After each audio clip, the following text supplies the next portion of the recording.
Hello, hello. Good evening, good morning, good afternoon, good day, wherever you are, and welcome to another weird stream. Another Neverborn weird stream, because the Neverborn is what you get when you tune into stream with to my streams most of the time. So I would like to start by focusing on the miniature that I painted in my previous stream earlier in the month before my vacation. So this is Castor Awakened, the new master from Malifaux Burns. Well, not so new anymore because he's been in general release for almost 2 months now. I had a lot of fun painting him, and it was a mixture of acrylic paints, oil washes, a little bit of this and that. After the stream, I only worked a little bit on the base, so that was some final touches were added there.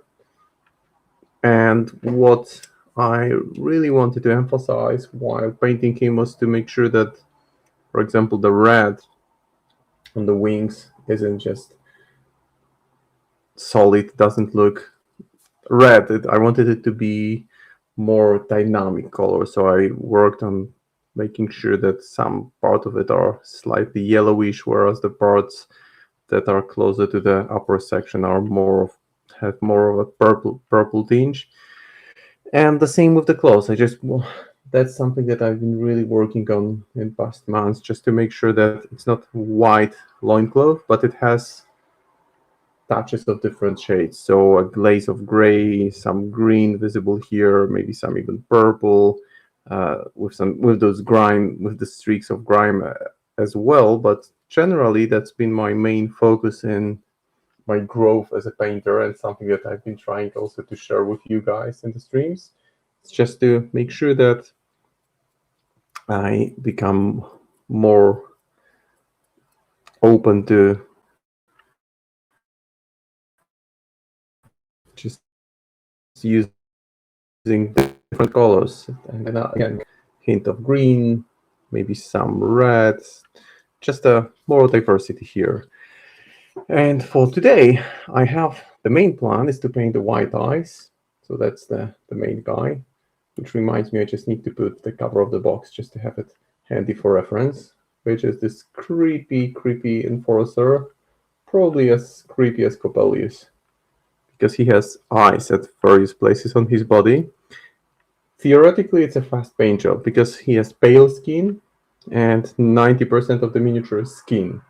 So you could just give it a glaze of like gray and be done with it. But I, of course, will take it further. But having that in mind, I think that it won't take me more than 2 hours to paint this guy. So I brought some reinforcements, 2 more minions from Castor, which I may just paint alongside. Those are the blood vessels, so the scheme runners, healers, pretty nice miniatures. I had painted one already. There he is, so I will be basing my color schemes off of that. And again, the clothes here are an example of my approach. That yes, at first glance it looks gray, maybe somewhat whitish, but underneath there are layers of gray, blue, green, some hint of purple, things overall that are meant to represent, well, ages of years of being neglected, right? Because he clearly doesn't look after his clothes. So let me just grab the box with the picture that I want to use as reference, right? And maybe not throw down my camera in the process. I'll just pick it from the wardrobe. I have it handy somewhere here. All right, there it is. Yes, that's the one. That's the one that I will be painting. And while I'm here, I will also grab 2 more things, which will come in handy later on, because I'll be doing some oil washes. So I'll just make sure to get my palette for oil paints. So that's the hashed copes. That's the box that Word sent to me a few weeks ago, and I painted the Urnburrs in my first stream with the returned keyword. So today the focus is on this pretty guy, the white eyes. This is the Enforcer, comes on 40mm base. As you can see, it's kind of oddball. Some unkempt hair. It looks like eyes or boils on his body. Probably eyes, like infectious eyes, whatever it is. But my thinking is that I will do a very pale skin tone. And those eyes will be maybe reddish, just to stand out more, reddish or yellowish. But in order to properly begin, I would like to start with the base and maybe an overbrush. Overbrush is something that I've been using consistently, just picking on those edges, fine details.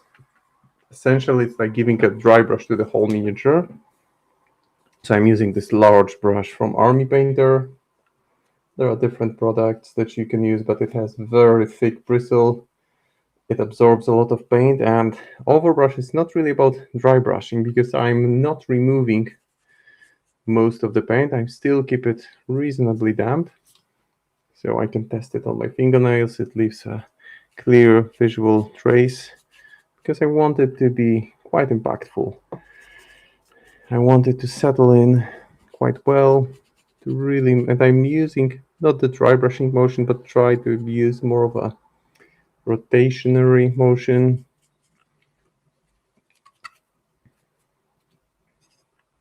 Nicely picks up on those details that immediately become more pronounced.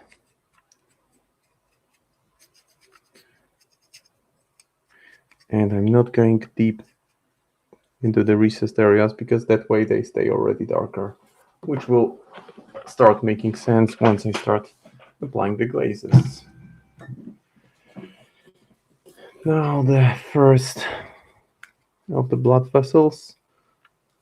I think I'll just give it a quick overbrush as well, because as I said, 3 hours is a lot of time, and when I have one miniature which doesn't require that many colors, then it's just a matter of making sure I have something as a backup, but also this allows me to share my practices, my best practices that I have while batch painting. Essentially is what I'm doing. Just painting a few miniatures simultaneously. This time it will be 3, 2 of them in very similar color scheme. I want the clothes plain, so nothing fancy. It will be, the clothes will be modeled after this one.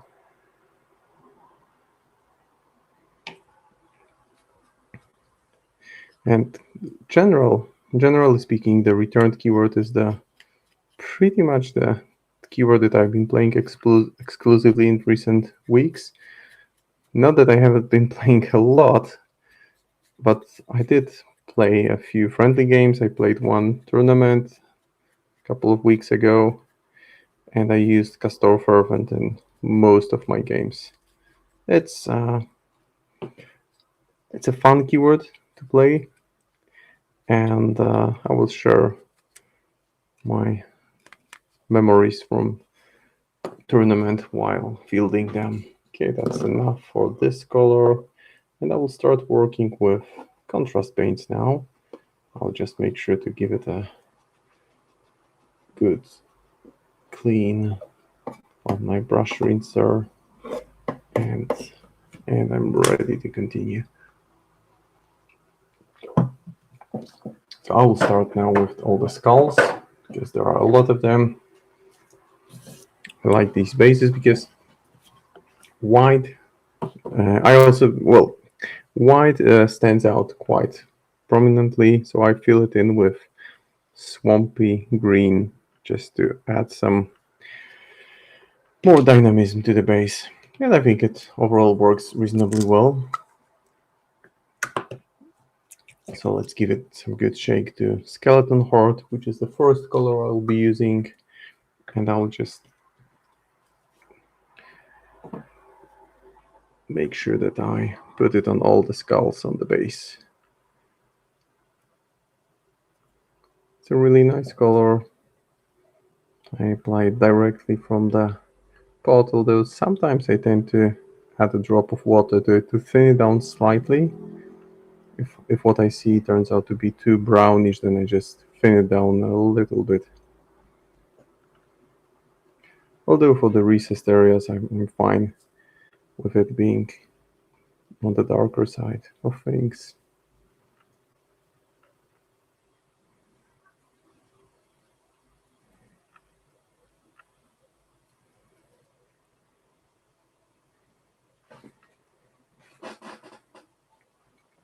So all the skulls will be base coated, and I'll do the same on the other two bases.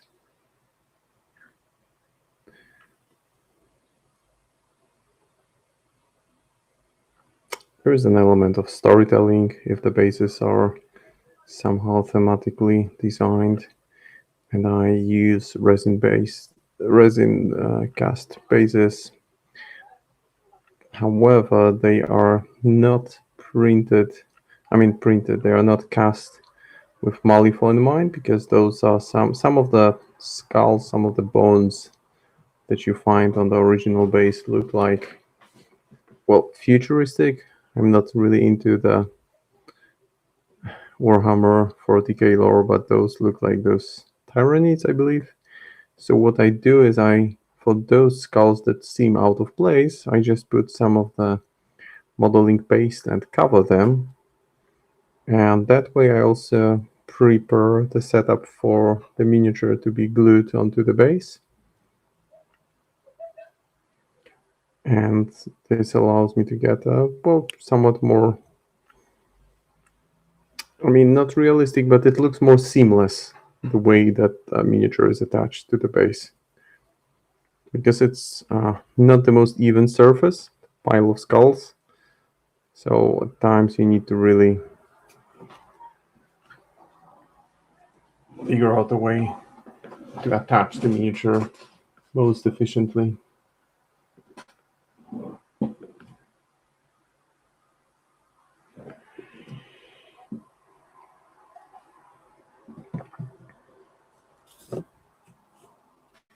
Now one of the blood vessels, I'll just do the same thing. So I'll apply skeleton horde. And I mentioned earlier that I took some holidays, so I spent 2 weeks away from home, which was nice to detach. Well, one of the weeks was a kind of workation, because my current work fortunately allows remote working. So I've been enjoying that from the comfort of the house in the village.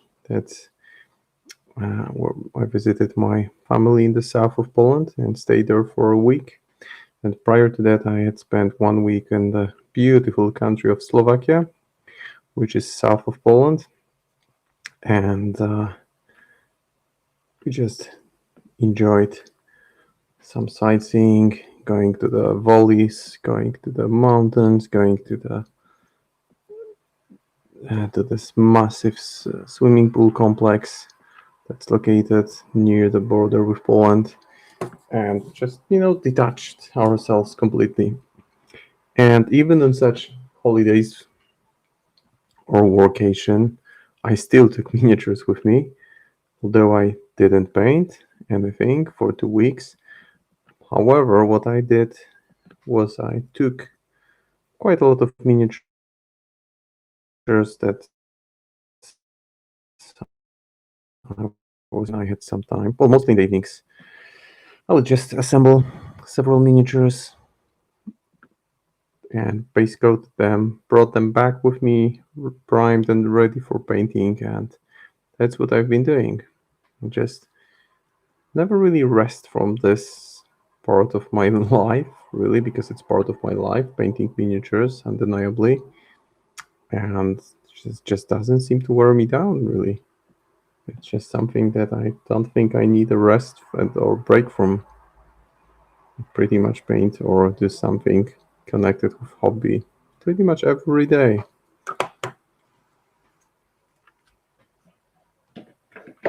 That's why I don't feel bad taking hobby with me on holidays.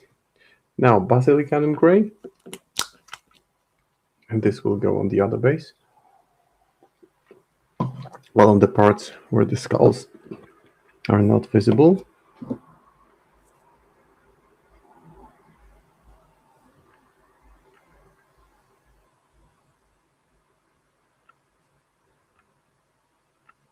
So I'll just paint it around his leg, just trying not to leave any of it on the miniature, because then if I touch it with gray, I would need to rebase that section of the leg.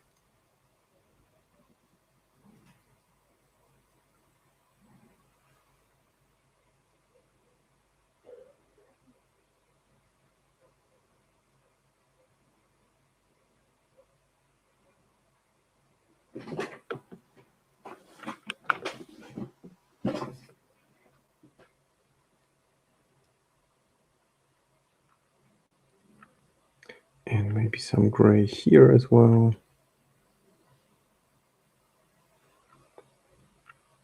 Just to make sure that there is no white showing through. However, it's not, again, not a major issue, as I will be using several green washes and glazes in the final part. And again here, the same thing. And that will almost complete the returned keyword. I still have to paint the Onzali engine to have full keyword, though I don't think I will be using that model. Somehow doesn't seem to fit in both aesthetically and game-wise. It's just for the most part, it's a pretty fast keyword that moves out of position quickly and it's ready to scout the field or just bring the pain. And Zelly engine doesn't seem to be doing that for me, or maybe I'm just not smart enough to figure out effective way of using it.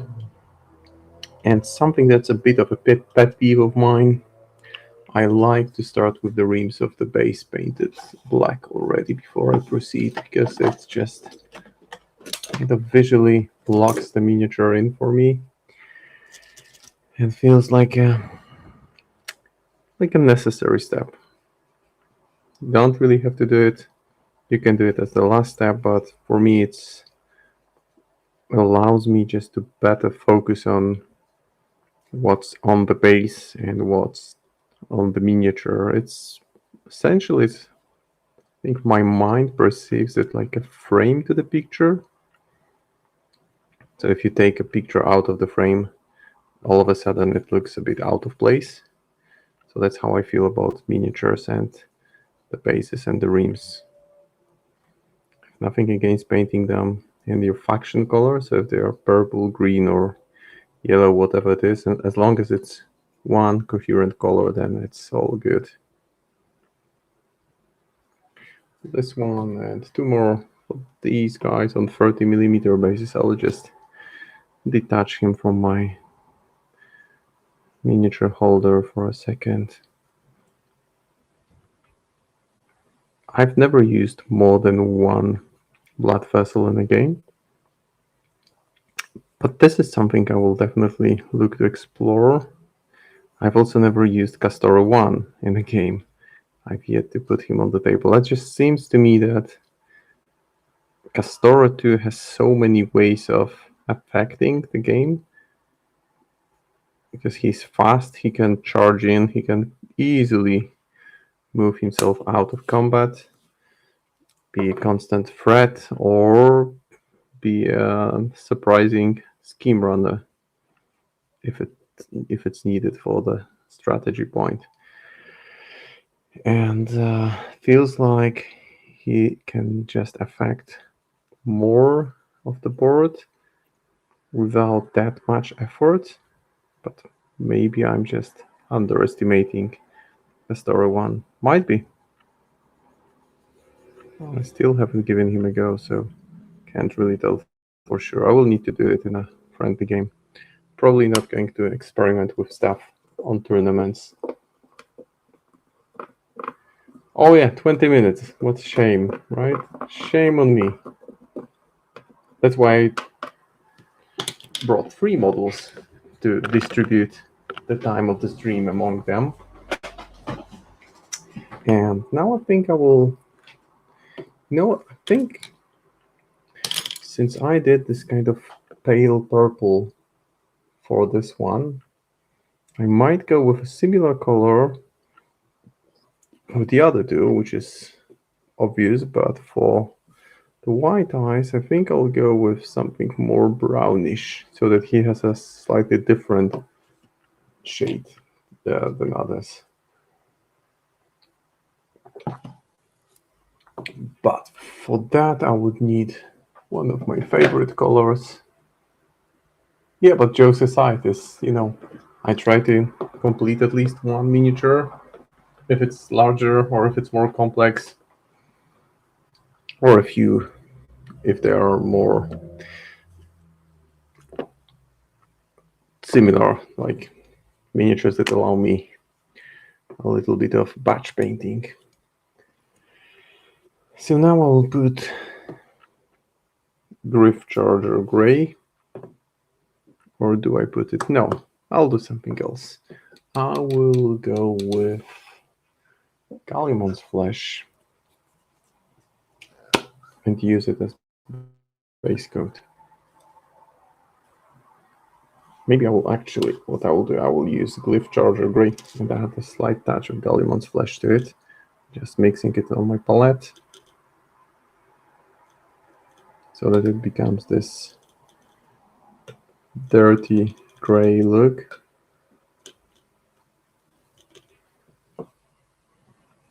And I can start applying it. This approaching it this way allows me, approaching it this way, by this way I mean thinned down paint. It's not definite. It's a color that can be easily tweaked to become darker or brighter, more purplish, more greenish. Just opens up, leaves many doors open, doesn't close anything for me. And that's how I like to start working on sections like skin. I will also use oil washes later on, but that's a different story. For now, it's just a light gray. I might use similar color on the clothes as a base color as well,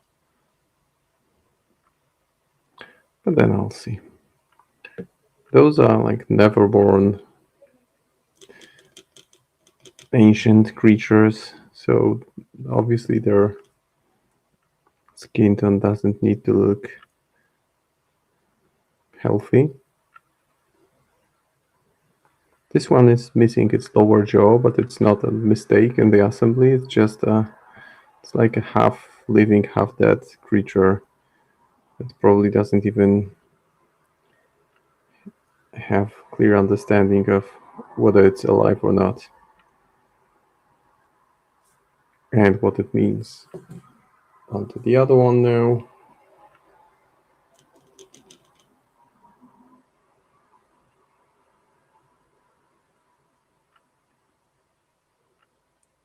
This one is a female, which is nice to see some variety and not only male representation for the minion group of this box.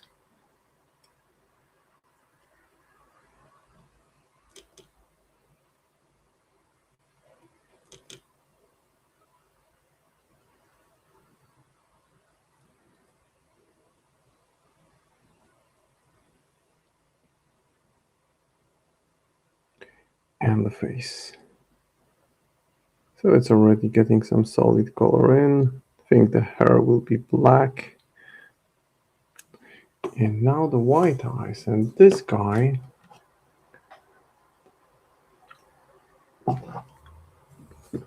I'm a bit uncertain how to approach painting him. I think I'll go with a different way around. I'll just use the color which I used initially, So skeleton horde, and I will apply it to my palette, thin it down with water, and slightly mix it with gray so that it's more brownish than greenish, than grayish. So something opposite to what I did for the blood vessels. All right, so that's like this dirty grayish brown that I'm after, and essentially it's a color that I've wanted. It's a very thin paint. I thinned it down so that it doesn't make such an immediate impact. What I'm doing now is I'm piąteczka w sobotę. Hello, MG Love. Of course, I will give you a high five on Saturday. A high five and a hug. Both. And looking forward to seeing you, mate. It's been a while. So good that you will drop by, and maybe next time you'll even play. Who knows? I have really fond memories of our games. I think I faced you twice or 3 times. Super nice games. You were a big Riva player as far as I remember, and back in the second edition when she was released, she was mean. She's still mean, but those were fun games. Laid back, never stressed about anything, just chilling and enjoying moving plastic pieces on the table. Yep, fun stuff. Fun stuff for sure. I'm just mostly, and since you brought it up, it would be great to share also the link, because not everyone might be aware that there's a big tournament coming up in Poland next weekend, Saturday and Sunday in Kraków. And there will be 2 days, 3 games on the first day, 2 games on the second. And if you know that if you don't have any plans for the weekend, if you live in Poland or near Poland or far away from Poland and want to have a good excuse to visit Poland, then by all means come. It will be fun. That's what I'm mostly looking for. Really fun, not the challenge. I mean, I'm not the most competitive player. I'm just there to have fun. So I look forward to mostly for those larger tournaments that have the scope beyond the local metas. What I look forward to the most is just playing against people I've never faced before and getting new experience, getting maybe some unusual takes on things that I saw in various different versions that already. So having a different approach, different breadth of experience, that's the main thing that I'm in for. All right, so that's, that essentially the skin is now tinted. And since I don't want to wake up my kids because they have just fallen asleep, I will let it dry, because normally I would just blow warmer from hair dryer on the miniature. What's important at this stage is just to look at the areas where the paint is pooling. Like here next to the forearm, I saw that there was a little bit too much of the paint. So I dip it on the tissue, absorb the excess of paint, and carry on with applying, redistributing it. So it doesn't pool, because it just dries up and looks bad. And we don't want it bad. We want even distribution of paint all over the miniature.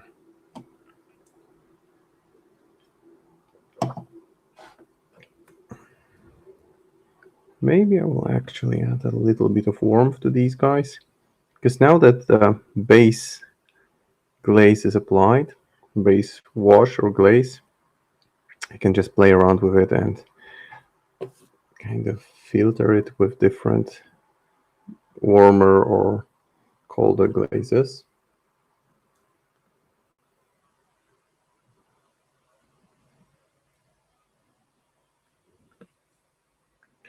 Next, I think I will do the horns. And this way, starting with light means that any successive layers of glazes or washes will be absorbed in a more visually appealing way. The first wash or the first glaze will be barely noticeable. But the more, and if you need to be patient here. Not the best painters. I'm not one of the best painters. I'm just a painter. But the best painters can go with dozens, literally dozens of glazes and washes before they call it done. And one thing I've neglected to do was I didn't put skin tone on those clipped wings, because those guys, they don't fly. They can teleport, but they cannot fly. That would be probably too good if they were able to fly. There are decent scheme runners, because it's not a guaranteed, because it requires some setup, but essentially they can teleport 10 inches, which is a lot. They just need a model that's not a minion from the keyword to be already 10 inches ahead. And then they can move to it quickly.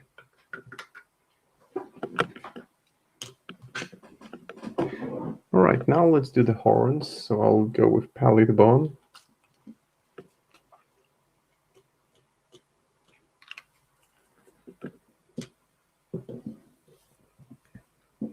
And I'm using the same brush at this stage, which might seem weird because those are different colors that I'm applying, but I'm not really too concerned about it being imperfect, slightly affected by other colors, because at the end of the day, I want some kind of composition here. And this allows me to do just that, to have some kind of general color scheme for the whole thing. And the paints seem to just work with one another, even better if they are slightly tinted. So let's say that now this brownish color that I'm applying on horns is somehow affected by the light gray that I've used for the skin, which works towards more coherent look, I guess. Same I will do on the teeth. And this one is drying up nicely, which means that I can already go ahead and reapply light gray. And this time I don't have to do it across the whole body. I mean light brownish gray. I will rather now focus on those areas which are slightly darker, like underneath the thighs.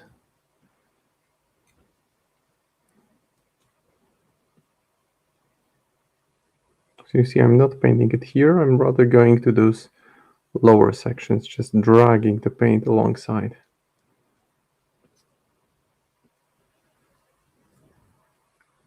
And the same towards the front. So the knee, I leave it as it is, but I will add it around the knee, because that way the color on the knee will become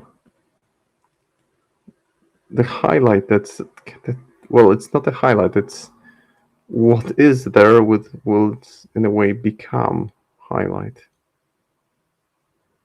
The same on the wrists. And I can now try to let it into the recessed areas to kind of flesh out those raised areas more. And to be honest, I don't know if I would be painting this miniature if I hadn't received it earlier on, because this one seems like a tack peak. It's good against crews that rely heavily on the use of shielded condition, because it can essentially absorb shielded. It seems a bit fragile. I mean, most of the enforcers seem fragile because of that no soulstone use, unless they are filthy arcanists. Okay, now let's further tweak the skin, and I will use purple wash.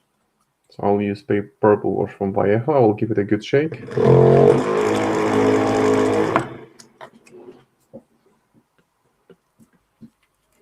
Oh, and speaking of skulls, I mentioned earlier that it's just takes a little bit of effort to prepare a resin-made base to accommodate the miniature better. Well, an alternative is to make one from scratch. So I did it using, there is this box of skulls only that you can get, the plastic skulls, I think from GW. So I've sculpted this base for this Chompy, and each of the skulls on the base was attached individually. Took ages. It looks kind of cool, but it just takes ages to get to this point, really. So I wouldn't say it's an advisable approach. It just takes a lot of time, so it's faster and easier if you do it on just those resin bases. And actually, one thing that I can still do with palette bone is to paint the hooves, because this guy and this lady have hooves.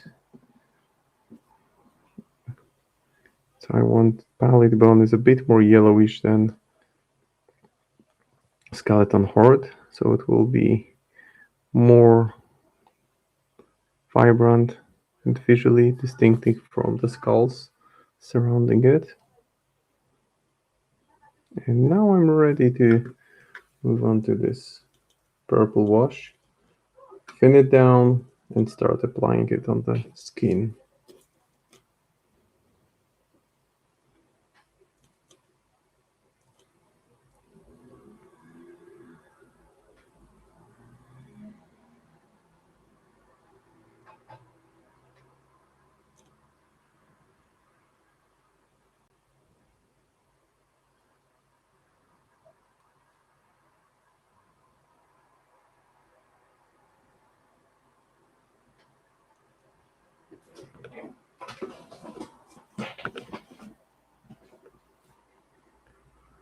So I have a few keywords that I will be painting in the foreseeable future. So some of them might make it to one of my future streams. Next one that I have is actually Nephilim. Although I had painted the whole keyword in recent months, I still have never painted the Nightmare version of it. So the Sea Folk version, and that's what I will be doing next month. Then I have the Cavalier keyword, maybe some other keywords as well. I don't really know for sure at this point, and I'm fine with not having a clear-cut plan. So again, glazing, slightly thin down purple wash on the skin. It's essentially tinting it purple.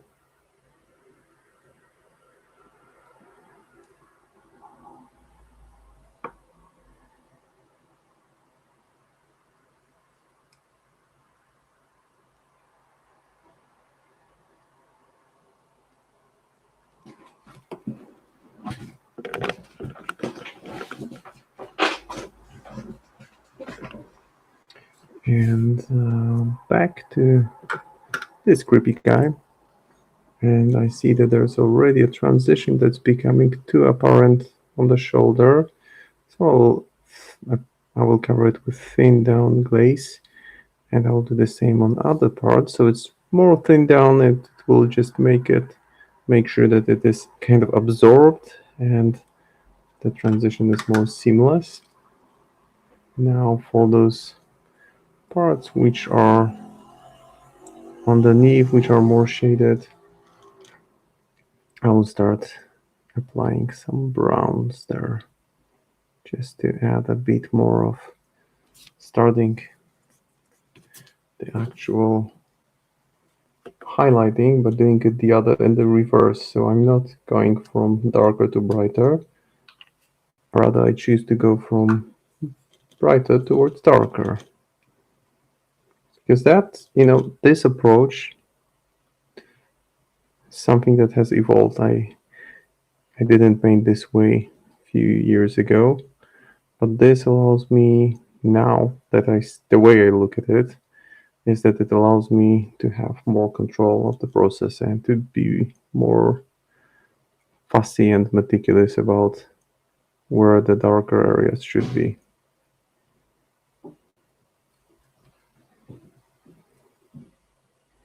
So here, and the whole stomach will be actually darker.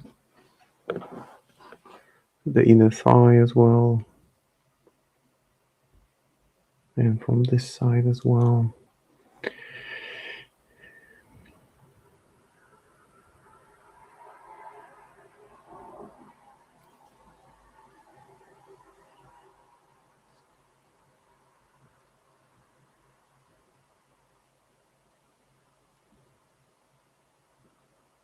Now it looks a bit more creepy, a bit more filthy, which is perfectly fine and proper for a never-born lad. Now, you see, that's the advantage of working on a few miniatures at the same time. Because now that the paint is drying on this guy, I can switch back to those and continue with the application of purple glaze.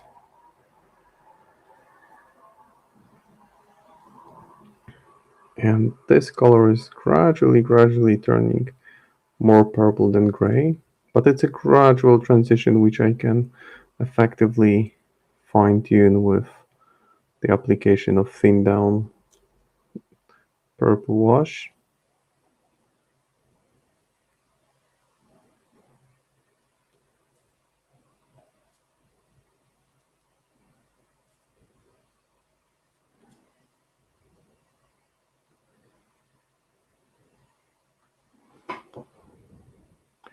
And the same on the head, and it's kind of nicely playing with this light gray, because gray is a universal color. I've been stressing it over and over that, what happens when you mix on the colors on the palette, you get gray. That's why any color that you have will work with gray. It's almost gray purple. Yeah, it is. It is. And I think I can still make a bigger impact on that if I apply a magenta oil wash, but that will come much later.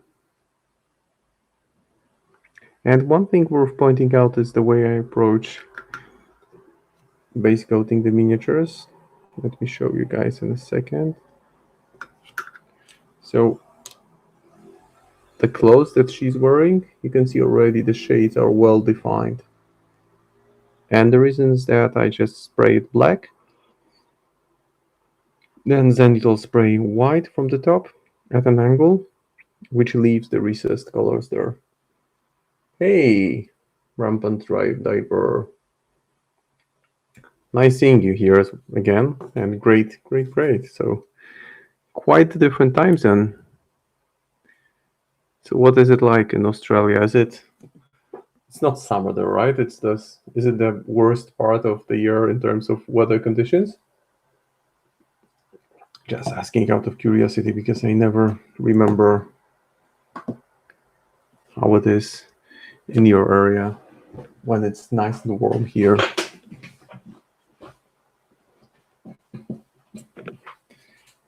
Okay, now I guess I will do what shall I do next? Maybe the clothes. So for the clothes, I will switch to Templar White, and I need to give it a very good shake.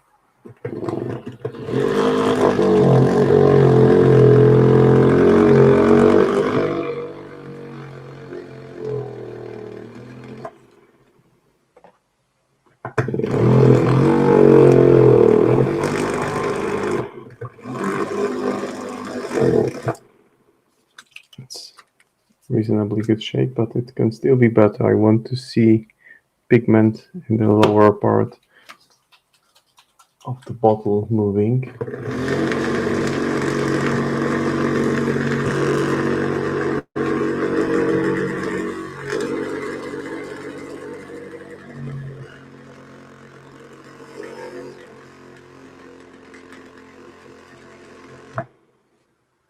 I'll just wait with it for a second because I just thought of one thing I could do. I could actually do the blood letter glaze, and already at this point, because there will be some more glazes, I will add a very light touch, maybe thin it down ever so slightly,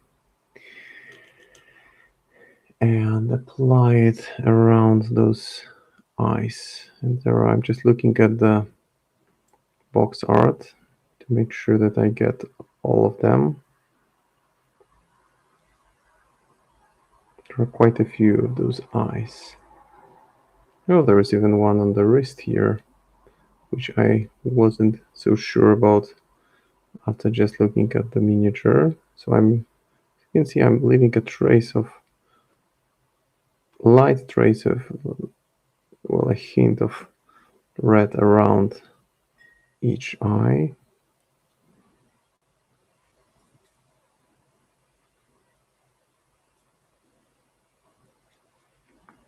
He's got eyes on his back,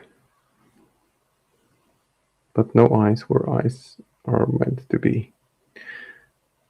There is this movie by Guillermo del Toro where there is this creature who has eyes on the inside of the palm and sits at a table that's set for the feast. And it's super creepy and kind of looks like this guy. Don't remember the title now.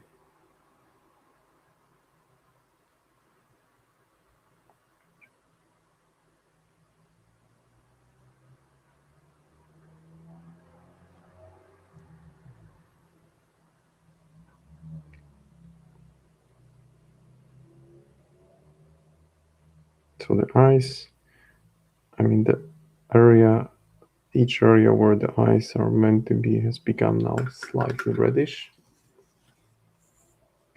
And now I can get back to those clothes. So I'll grab a different brush. And it's a very, very light wash. So I'll grab a different brush, maybe this one. Not this one, maybe this one will be finer. This one should do. So I'm just now applying this one, Templar White, on the clothes. And again, this is just a very basic color, which will evolve with touches of different colors.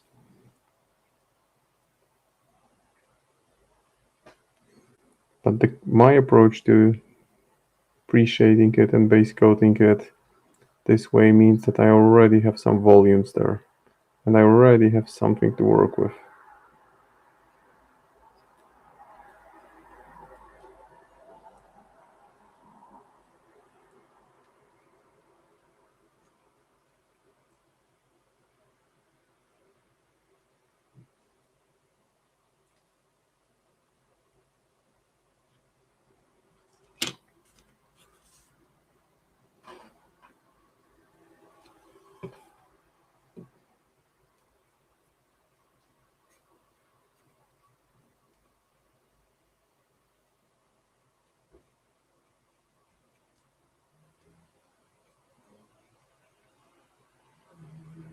More towards the back.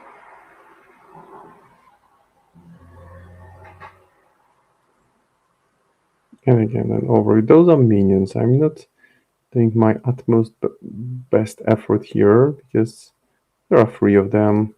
They are not named characters, and I tend to spend more on those. I want to get a solid looking paint job and be ready to put more than one on the table. Because I've been looking at the pools for the Polish nationals and think that there might be a game or two where I put maybe not all 3, but maybe 2 of those on the table. And again, the advantage of working on a few simultaneously is that I can switch from one to another. And thank you for sharing the link. That's what I've been talking about. Polish nationals happening this Saturday and Sunday. I believe it's also a qualifier for Mali Forward Series. So if you win, you'll get to Mali Forward Series final part.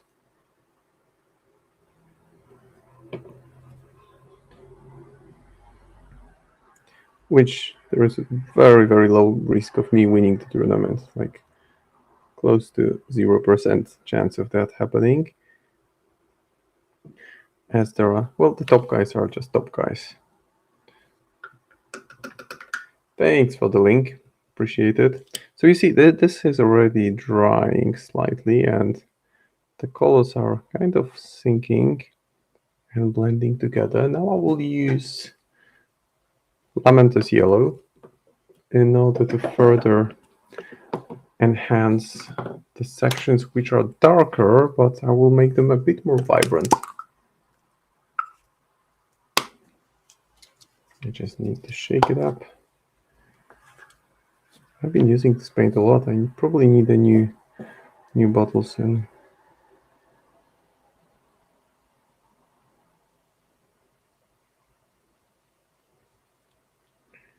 This looks even less healthy now with a hint of yellow, especially on those eyes.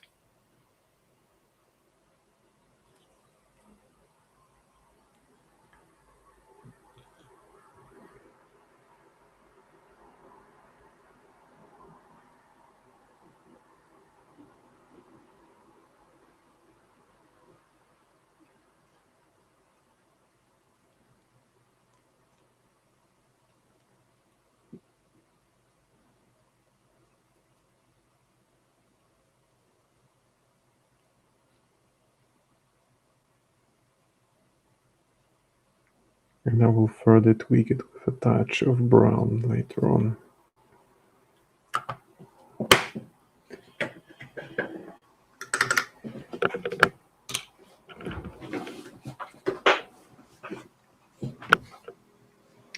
All right, now I think I will add this touch of brown. Grab Flesh Wash, which is brown but slightly hint of red to that. And again, I will thin it down slightly and keep on applying it to the recessed areas.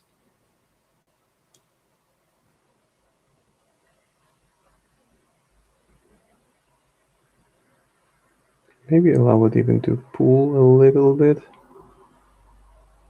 And I'm applying it to the areas which have not dried up completely, because that, as they dry together, the paints will kind of level themselves.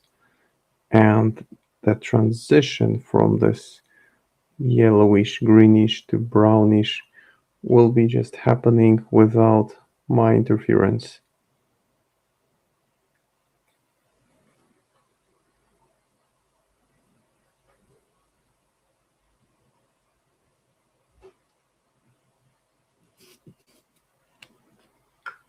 All right, back to these guys. So again, I'm switching between one and the other, but it's just the first hour of the stream. There is still plenty of time to go. And I could already even call it done and not feel too bad about it, but I'm not doing that for sure. I think that now I will do the hair, and for hair, I typically tend to use dark black wash, which I will present to you guys in a second. Let me just clean up the space. I just try to put the paints back in their proper place as I paint, because that way I never hesitate where to look for them, unless I misplace them, which can always happen. That's the sound you want to hear, because there is a piece of metal inside, and if it keeps on moving, it means that, because if the paint dries up, then this metal piece kind of attaches itself to the bottom, and if you shake it up, you free it, and if it moves around, it helps mix the paint and prepare it for painting, for the application. I will switch to thinner brush, and I will do the hair on the male one first. And there's plenty of time, and also I will be doing oil washes towards the third hour of the stream. So it's all kind of preparation for the oil washes. And after oil washes, I will also be tweaking the colors slightly.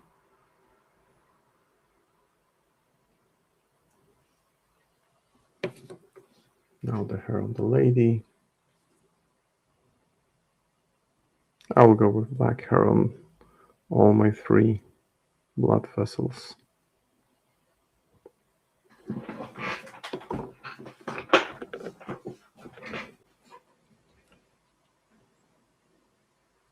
And I think for the nationals, I will likely be using mainly Castora, because that's the return keyword, is the keyword that I've been playing almost exclusively, and haven't been playing that much, but quite a lot. I mean, quite a lot for me, because this month I already had 3 games at the tournament, nothing beyond that, but still 3 games per month is not too bad, especially in a competitive setup, because it was, well, more than 3 weeks ago now, I believe. There was a tournament in the city of Łódź, which is close to Warsaw, and there is a local meta that's developing quite dynamically. And guys there organized a tournament, and the idea was to just connect to different communities. And the idea also was to, before each round, there wasn't really any systemic pairing. It was more like, make sure you try to play against a person that you hadn't played against before. And I played my first game against a guy whom I know very well. And it was, let me just look at the pools. I have them lined up somewhere on my phone. Yeah, it was Carve a Path, Vendetta, Secret Meetup, Spread Them Out, Sabotage, and Breakthrough. I think I chose Vendetta and Breakthrough, I believe, yeah. And I played against Nekima, the first version of Nekima. So clearly from the get-go, we both knew, me and my opponent, that it will all come down to some kind of clash and grind in the center of the board, and whoever outflips the opponent will ultimately win the game. And that's essentially what happened, because towards turn 2, 3, things started moving to the center. He moved his can to my deployment. I moved mine to his. I blocked the other from him. He blocked the other from me. And turn 2, I believe, I had to bring Castora back to fight with Nekima. And that didn't work too well, because I didn't have any high cards. Essentially, Castor bounced off of Nekima, and it was just going down from there. So it took still my opponent quite a while to put down Castora. And the sad thing about losing Castora is that you essentially lose 2 miniatures with the loss of your master, because you also lose the sword. So it's a tough loss. And from then, well, it was a decisive loss for me. But in my defense, I had horrible cards, really bad hand, turn 1 and 2. I did, however, put Angel Eyes first time after the errata on the table. She's amazing. If you have any doubt whether she makes sense or not, I really encourage you to put her on the board, because she is now absolutely phenomenal. She can shoot from so far away, have 2 focus on her easily, and having a focused shot with 2 focus because you use one for extra range and the other for extra flip. So having the threat range of 24 inches means that she can, with some luck maybe, she can remove from game 1 Scheme Runner or buffer like Black Blood Shaman. Yep, have a great day at work. Hope it's a good day for you, mate. Now the tang will be red, which can be then saturated to purple, I think.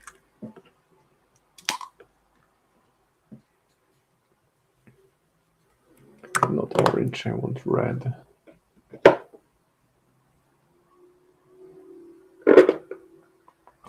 Where is my red? It's somewhere in here. Actually, pink might work as well. Volupus pink.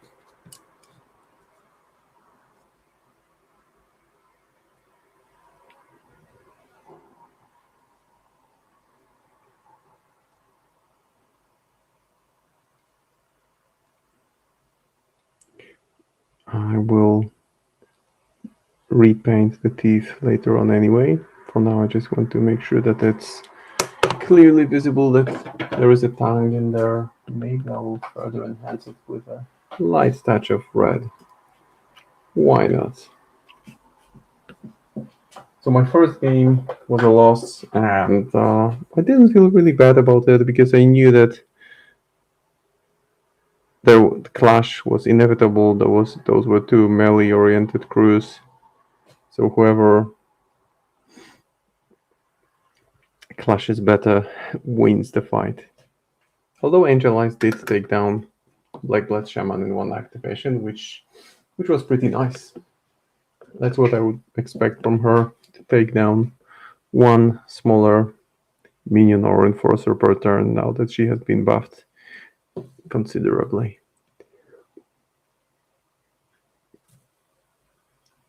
Now this guy, for the weapon, I think I'll go with Gorgrant the Fur. Although, first I might paint those threads on it. And these I can do with brown.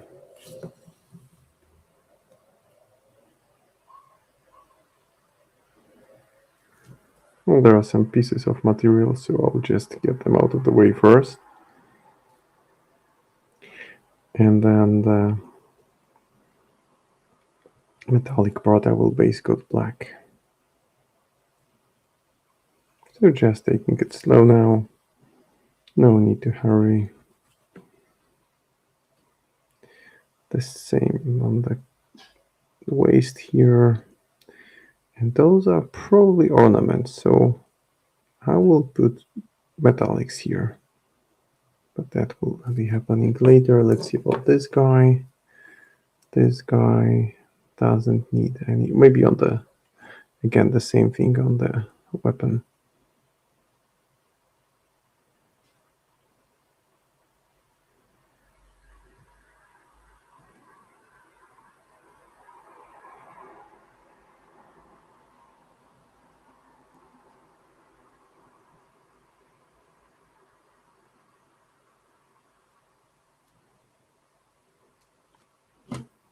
He looks like he's wielding some kind of hammer.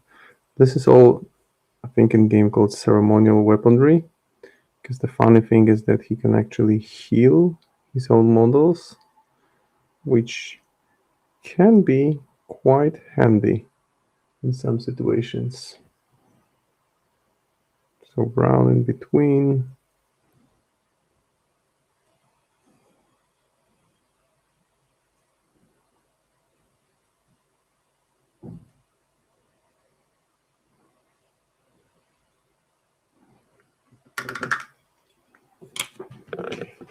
And actually, look, it's been an hour.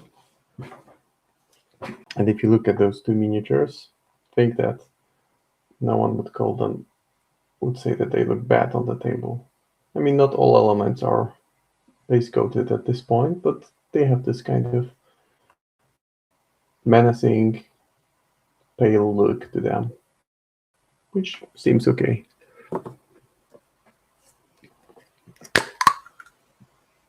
Now for the shaft of the weapon, I will go with Gorgrant the Fur and apply it straight from the pot because it gives this rich, vibrant, lovely shade of brown. It looks really, really nice. Straight out of the pot, it creates this nice effect.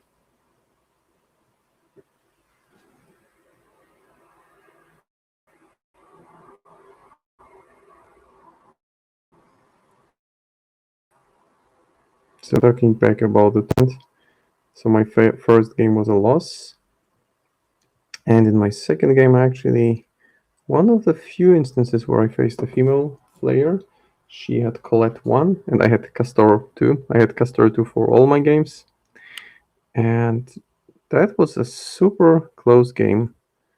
And I knew that. What was the pool on that game? In that game, we had covert operation, standard deployment, catch and release, public demo, hidden mortars, breakthrough in your face. In your face is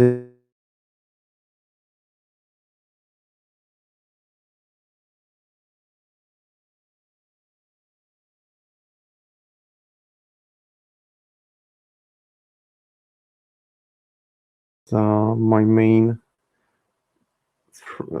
issue with this list was that there were 2 Soulstone Miners and 1 Coryphée Duet, which is mean because it's got defense of 7 and armor 4.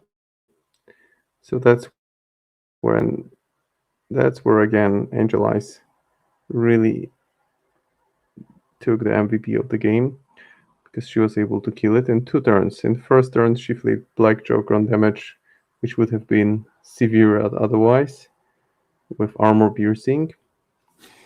In second turn, she just finished the job and shot it twice, both times with critical, with armor piercing, and it was out of the game.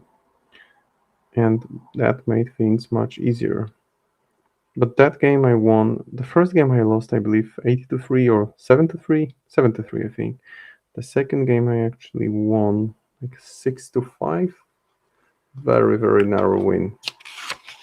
So my opponent was doing a really good job because she knew that she wouldn't be able to out damage me, so she was just doing her best to focus on the painting the medallion now, focus on the available schemes and actions she could take to secure points. And actually it all came down to final couple of activations, and in one of the final activations of the game, Castor just ran up to back to my deployment, removed Scheme Marker to block second point from breakthrough for her, and my Barbaros ran to her deployment to secure me second point from in your face. And I also scored 1 point from strategy. So I scored 3 points in final turn of the game. She scored 2, and that was a very narrow win. Colette is surprising. She puts things easily out of position, so it's really hard to hold the line against her. But I was trying to just make sure that if she gets closer to my miniatures, she puts herself in a risky position. And she almost died. Actually, she had just barely any health left at the end of the game.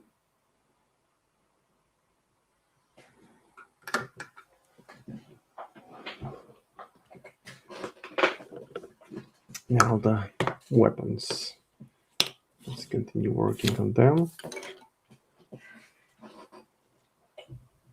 Here it's just going to be black. Actually, I might just put black color, not the wash, but black.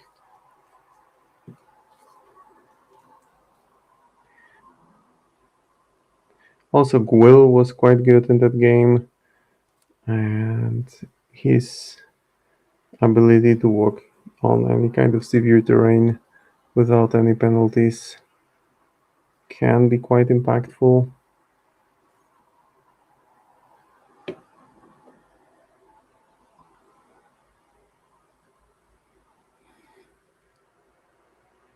Now those stones, I think I'll paint them light gray with maybe some touch of brown.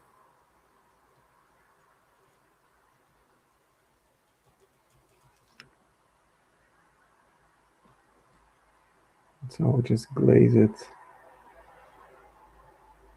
And then maybe, well, maybe not brown, maybe green, so that it looks like there's maybe some moss on the stone. But there will be still some blood effects later on. Some blood splatter is a mandatory element on my Neverborn miniatures. Most of them have it. I think it just adds to the vicious side of things.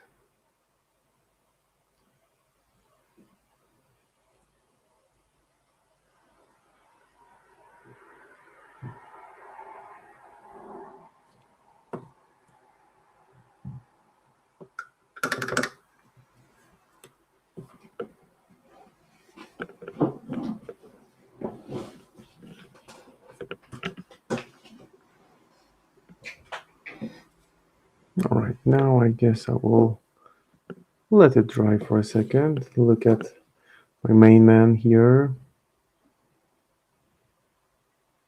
The lack of ice is just visually disturbing, which is fine. Now for these guys, I think I will tweak the appearance of the clothes, and I will bring back Griff Charger Grey and apply it in the recessed areas. So not on the whole thing, but more on the recessed areas.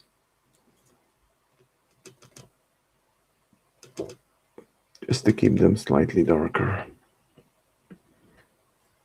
And then I will further tweak it with hints of green.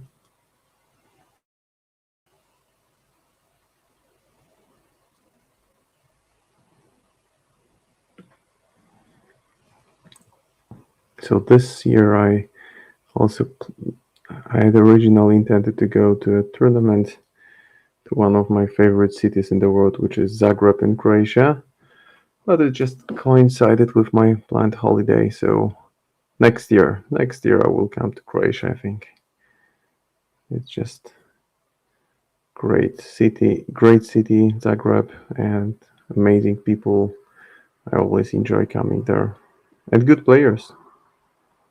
Last time I went there, I actually had third place in the tournament, but those were some hard-fought battles. So I'm avoiding the raised areas now and trying to focus on the recesses.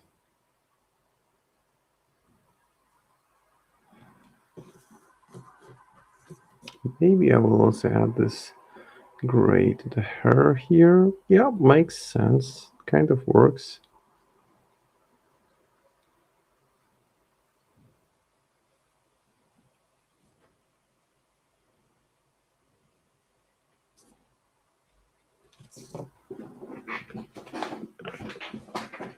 Now the same on the other guy.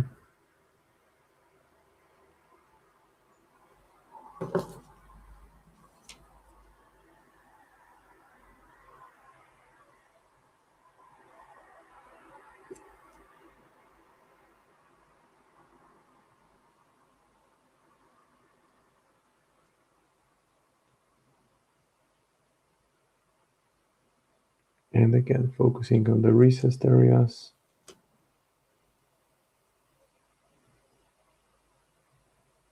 Leaving the raised ones unpainted.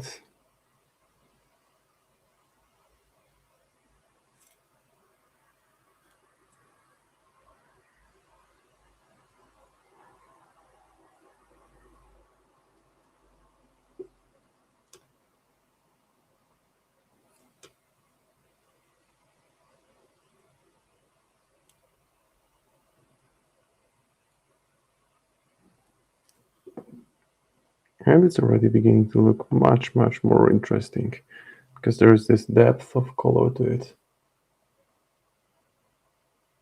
And I think that the bracelets on the upper arm and on the forearm, I will leave them as metallics. Maybe some kind of copper or old gold, depending how it falls with the overall color scheme and composition that will be in place.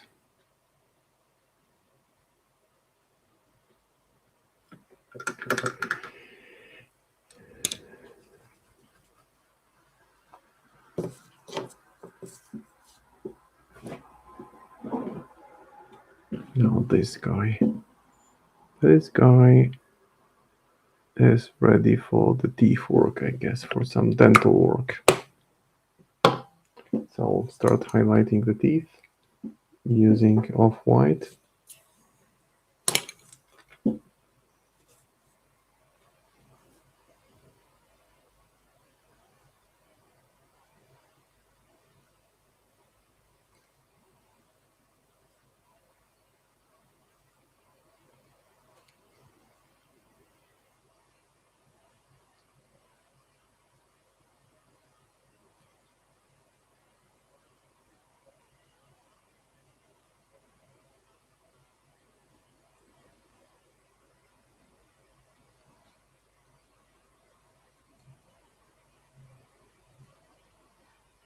Just placing pure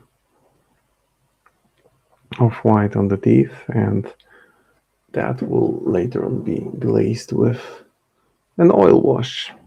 And I will also place some highlights on the hair. And I'm not doing the dry brushing work here. I'm just trying to more place the highlights just by brush strokes.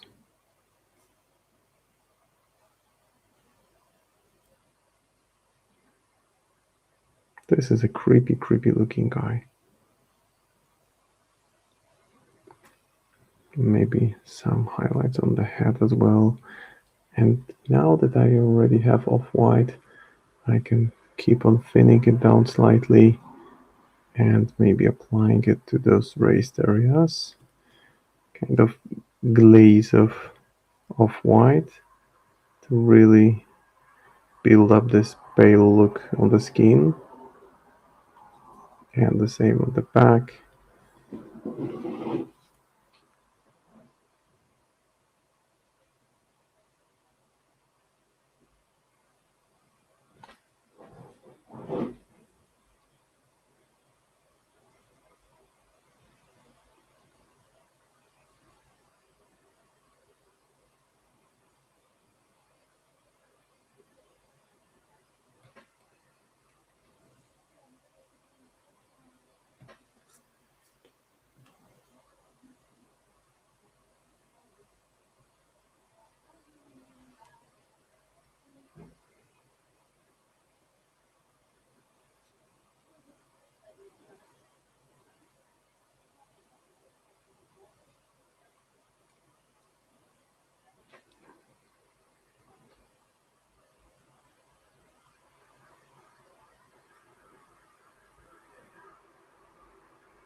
So again, just placing those light touches while ensuring that the recessed areas remain darker.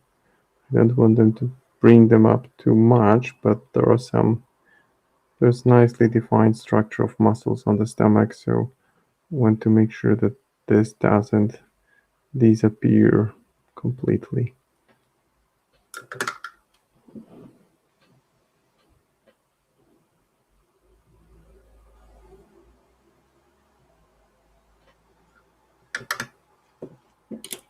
All right. So approaching halfway the stream, half of the stream, and making some solid progress.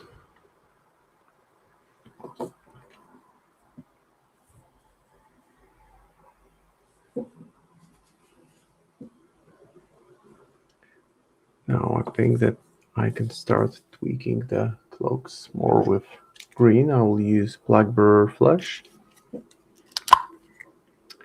This is a nice color because it's light. It doesn't have a dramatic effect on the surface, but still will bring some points of visual interest if I apply it along the lines of recessed areas, and that will make the material look more organic, like it's something that's been worn for years, months, weeks, a long time, and has accumulated some dirt.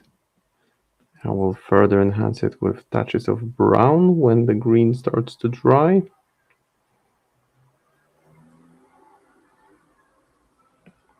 The same on the other guy, so quick, bold brush strokes. No need to really be super meticulous here. I want some color going on, some points of visual interest other than just gradually build up highlights from darker to brighter colors. So not the time to be super cautious, more of a spontaneous thing here.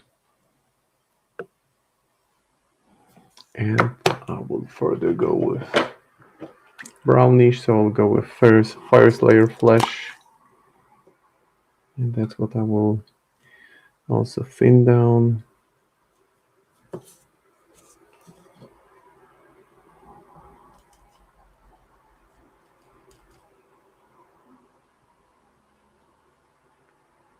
And now I'll be a bit more selective with it. And again, I'm applying it before the green part is fully dry, so that it kind of dries alongside the green part and levels itself.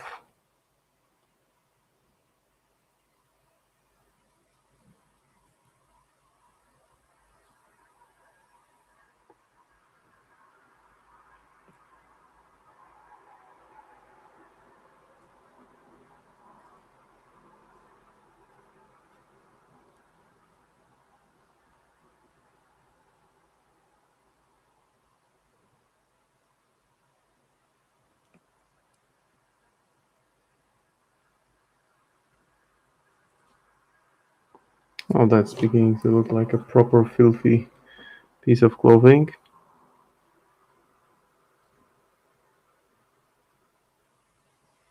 So I'm just piling up glazes, but moving from brighter to darker, but trying to the colors to be somehow compatible. So that's why I've moved from green to brown.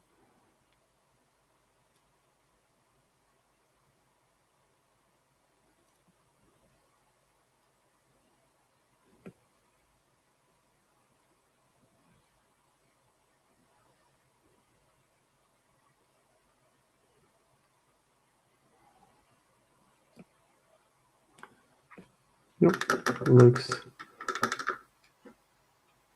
properly unclean. And I think I will still enhance some of the shades on this guy. And I will go with First Layer Flesh, thin it down with water, make sure that it's got the right consistency, though there isn't really a recipe for the right consistency. It's more like going with the flow and adjusting on the fly.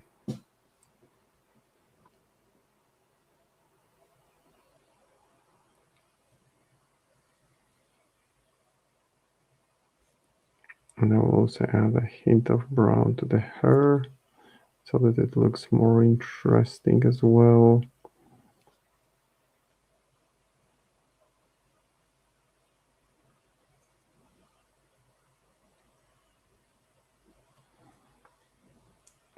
And it's a good opportunity to redefine the muscles, let some of the darker shade into the recessed areas.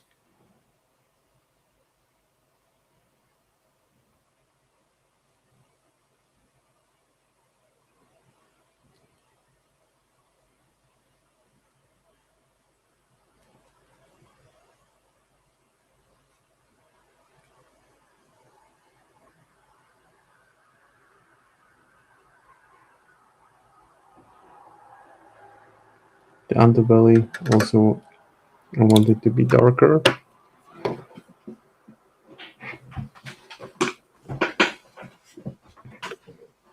So you see the clothes are really moving towards this darker, damaged, worn look. I will allow it to dry.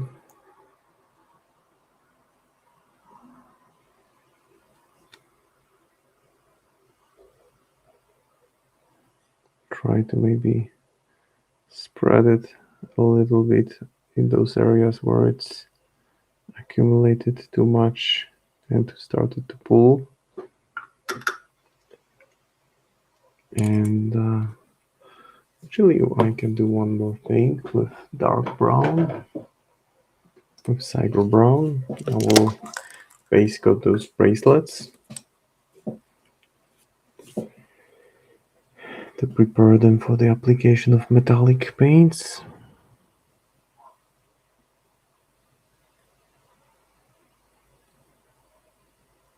And the medallion that he's wearing.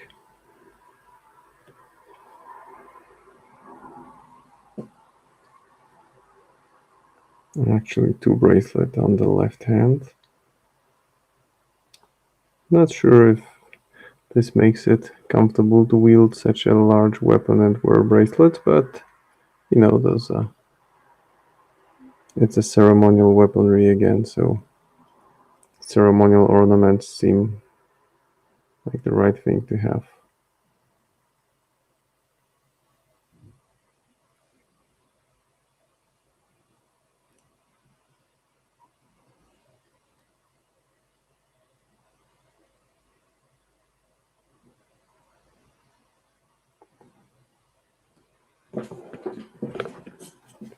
Bracelet on the other one. I can also do the area around the eyes and prep it with red.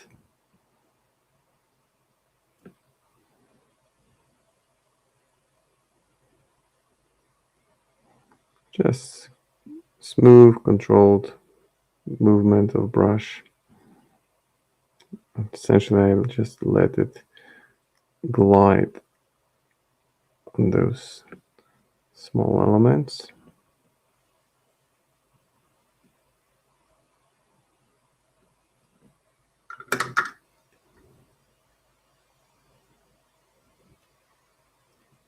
Let it just move across them smoothly.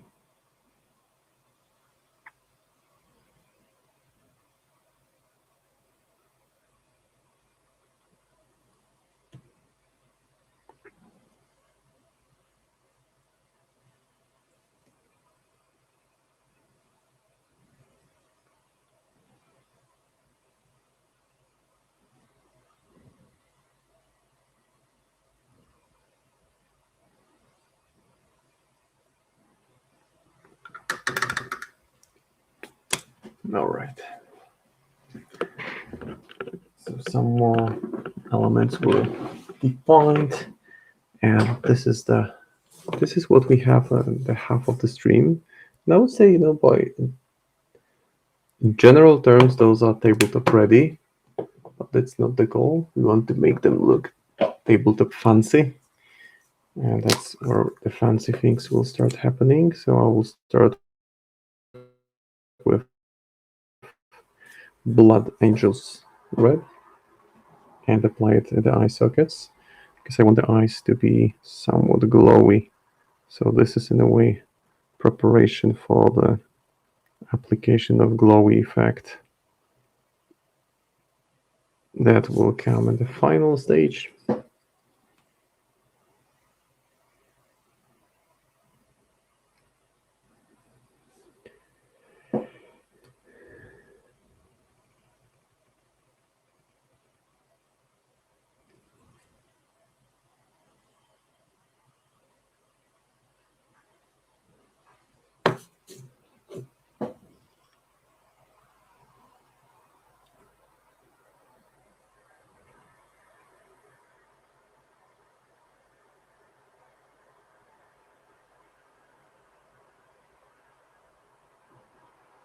Now the red is Makes him look a bit more menacing, I think. This guy is pretty much ready for the next stage. These guys, not yet.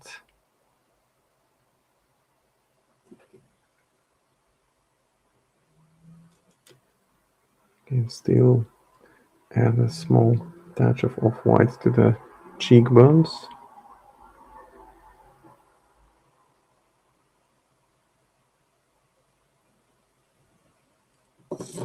Probably the same on this guy.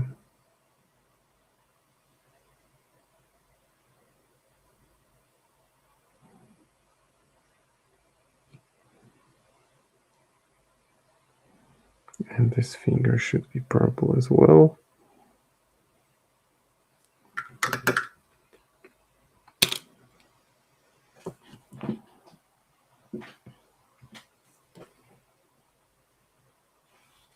Hi diver, bye diver.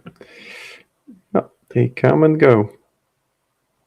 But different time zones, different responsibilities. Glad that people even say, just come to the chat, say hi and leave. It's always nice. Especially when you see familiar nicknames that seem to be coming up every now and then.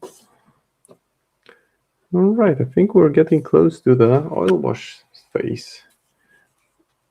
But before that, I would like to apply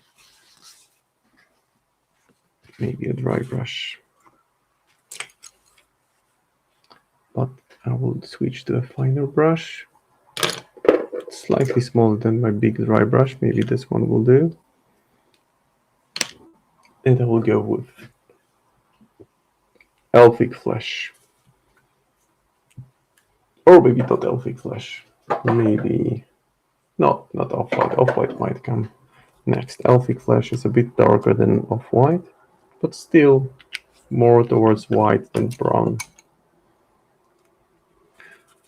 So this time it's not over brushing, it's dry brushing, because this will nicely and quickly merge with those contrast paints that have been applied and bring out the details on the base, on the miniature.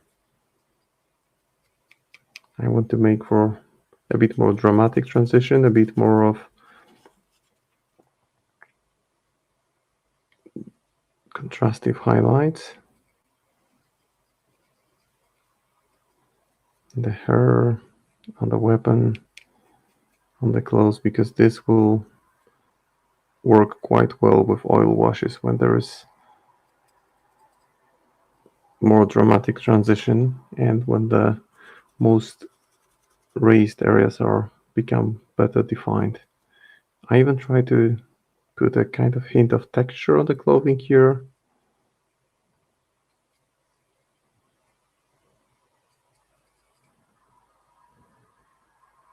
All right, that's one. Two more to go.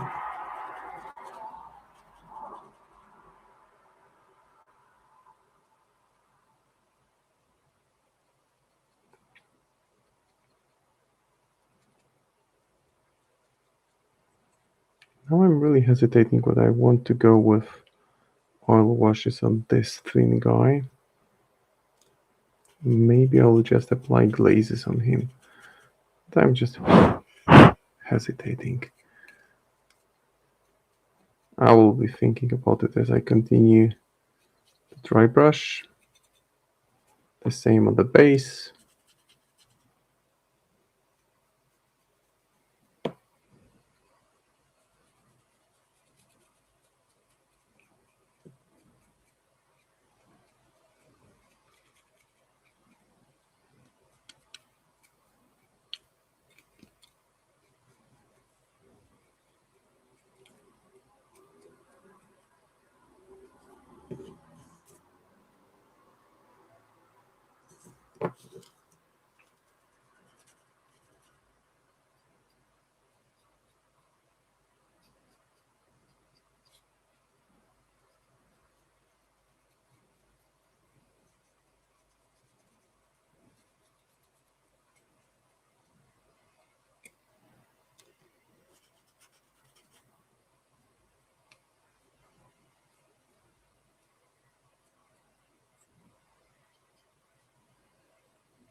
So making it look even more pale now.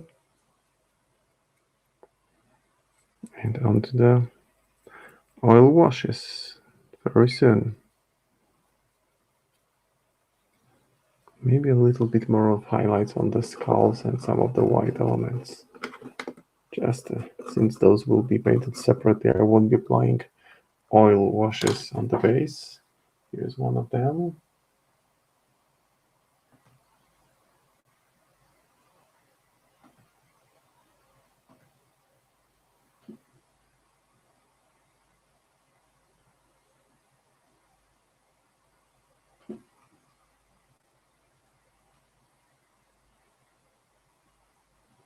So that's one guy, that's the other guy.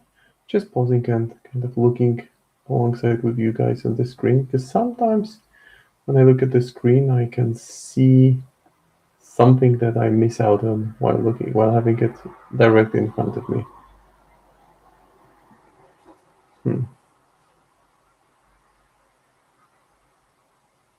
Yeah, I think this will do for this stage. Maybe a light touch of pure white. Oops, pure white it is.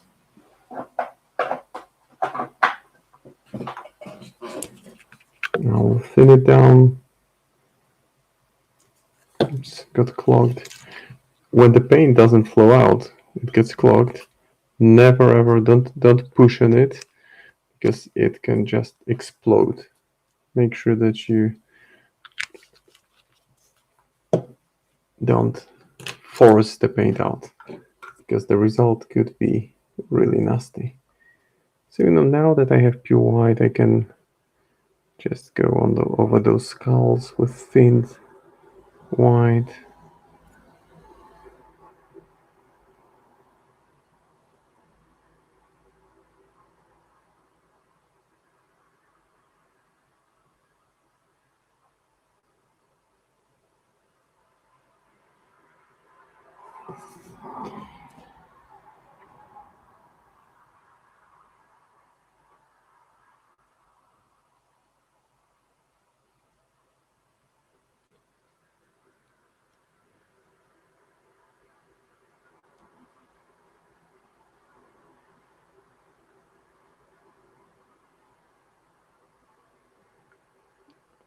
And I'm just pushing them towards pure white, which might look too clean at this point, but please bear in mind that there will later on be a wash of green, similar to what we have here, and then the bright spots of white will be less noticeable, will blend in somewhat, but still form enough of differentiation to be nice visual point of appeal, point of interest, what I meant to say.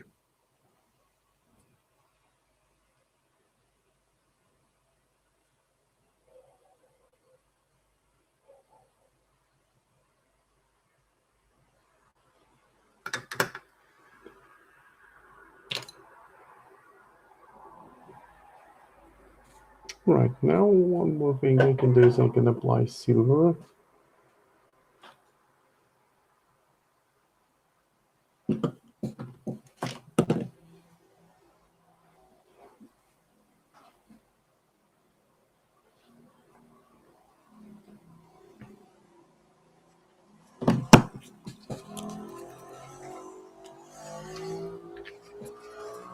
And I will apply it to the blade.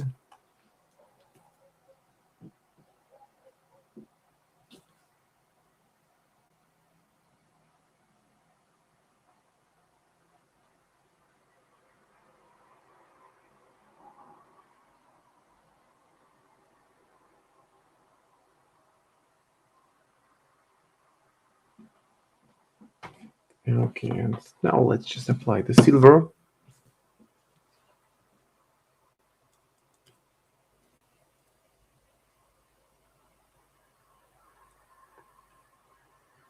Doesn't look really interesting, right?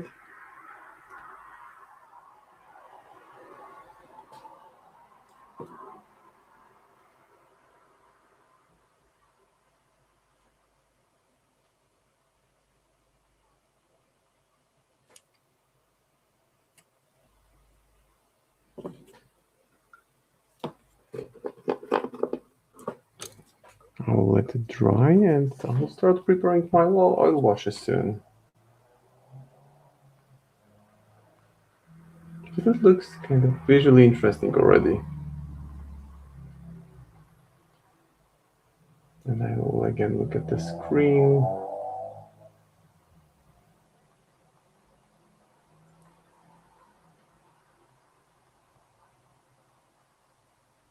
And what I see actually, it kind of gives you a different point of view, and I see that it's clearly super pale, kind of grim, dark maybe, but I will make it more. I want to bring the colors to a slightly more warmer range, and I will be doing it by introducing oil washes and glazes, and we'll be preparing them very soon.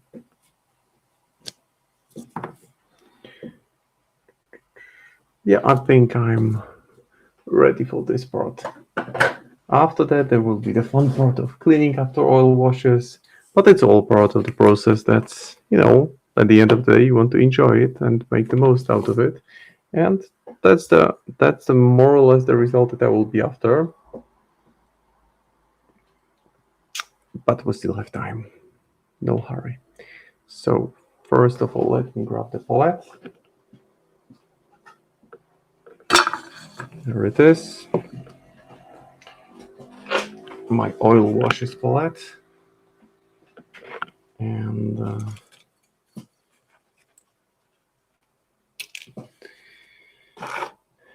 oil paints, because we cannot have oil washes without oil paints.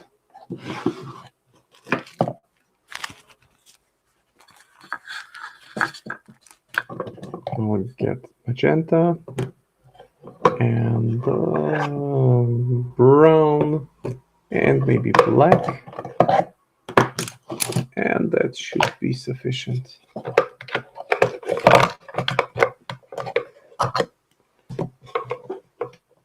I don't think I need other colors this time around.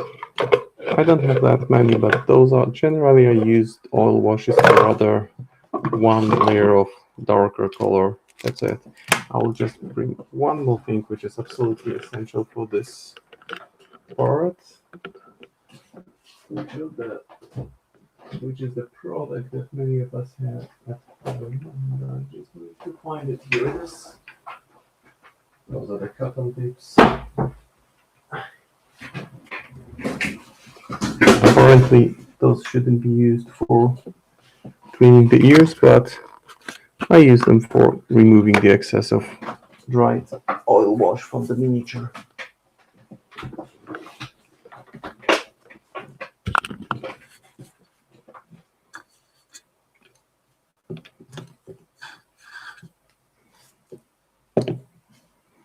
So, time to prepare the washes. Because the miniatures won't wash themselves.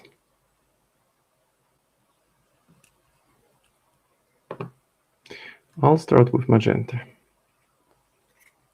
Magenta with a light touch of brown.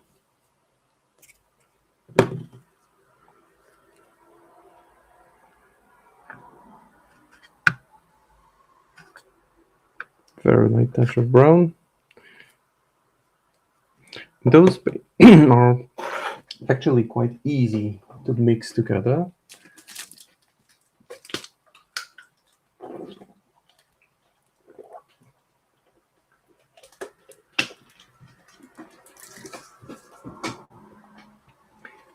And now I will also get my brushes, which are special brushes I have set aside for oil washes.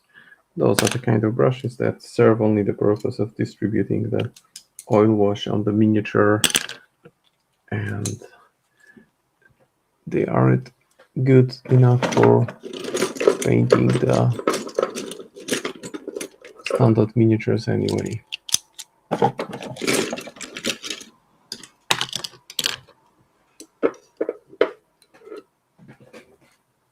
So now I'll apply some white spirits, mix it with the oil paints on the palette, trying to somehow keep control of my workplace. There are many moving pieces now, and these smell. And it's not the most pleasant smell, but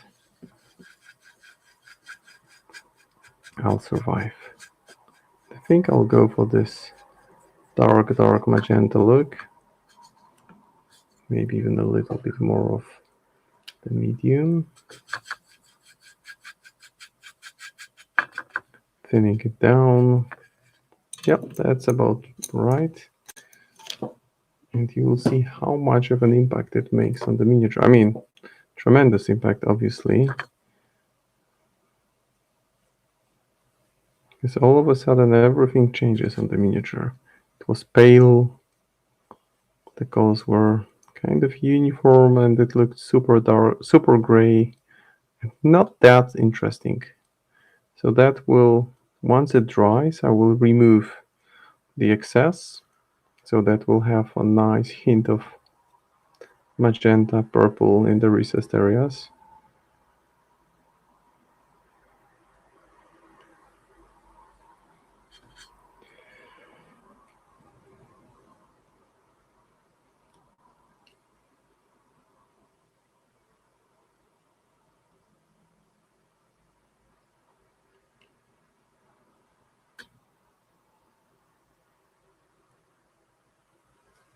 Not on the hair though, and not on the teeth. Because for that I will use brown wash. Same on the chest.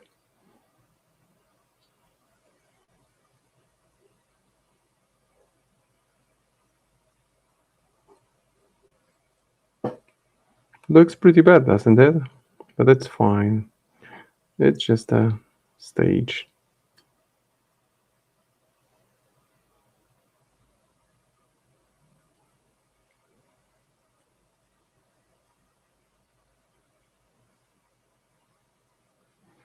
Alright, so there it is. It all of a sudden became more pinkish. Hey, defective guys. It's creepy. It's the creep o'clock PM here, so doing creepy things. Now just this guy received a lot of nasty glaze, which will be eventually cleaned with different technique. So the same will happen on the skin, and you see it's like the flow of oil wash is so smooth. It's just the paint just flows out of the brush. Just completely different than working with acrylics. Takes some getting used to. I would say it's probably easier, but you need to get used to it behaving differently. And it's very forgiving because you can clean it up, which is not always the case with acrylics. Although the smell is worse because essentially the acrylic paints, they don't smell at all, and it has a pretty strong smell to it.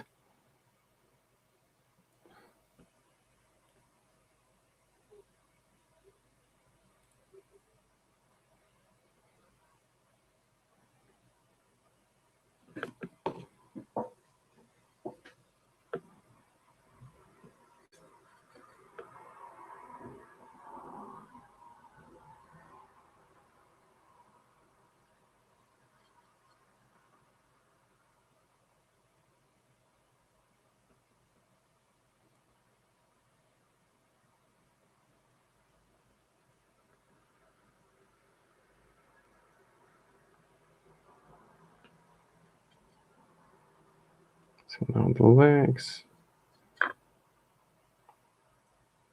And I'm not in a hurry here because I want to allow it good time to dry completely before I start wiping off the excess.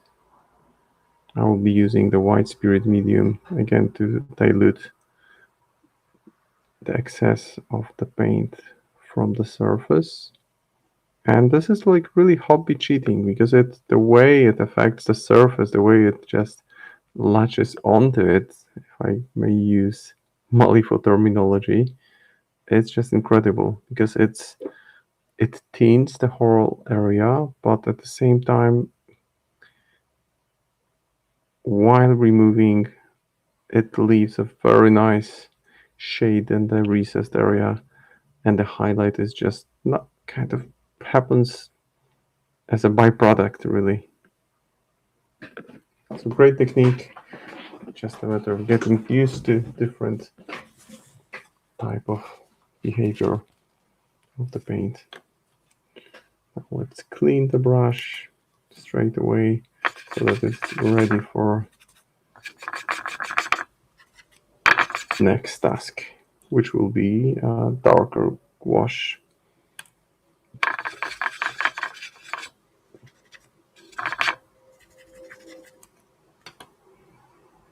When we're heading into the third hour of the stream, I still have some ideas if I paint these guys ahead of time, but there will be plenty of finishing touches to them, so I think that we are still good with that time that we have until the end of the stream.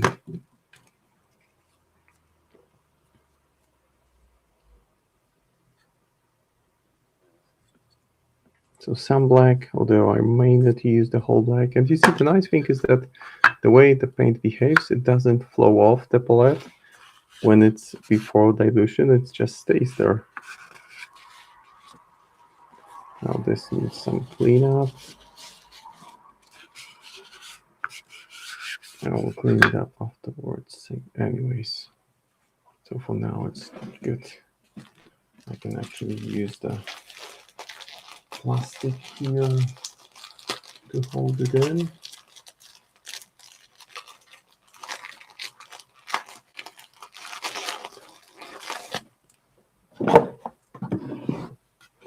And there will also be some work to paint the eyes properly.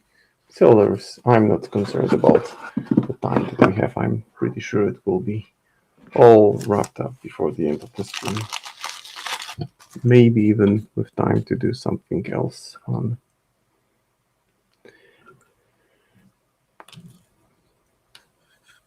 So now adding the white spirit, medium mixing, preparing the dark brown wash, oil wash to be specific.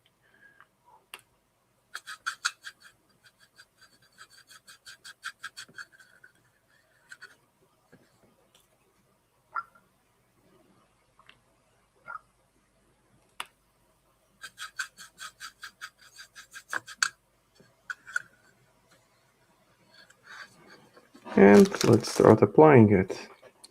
I will start with this guy. And I will just, you see, I'm just essentially making him look all dirty and filthy.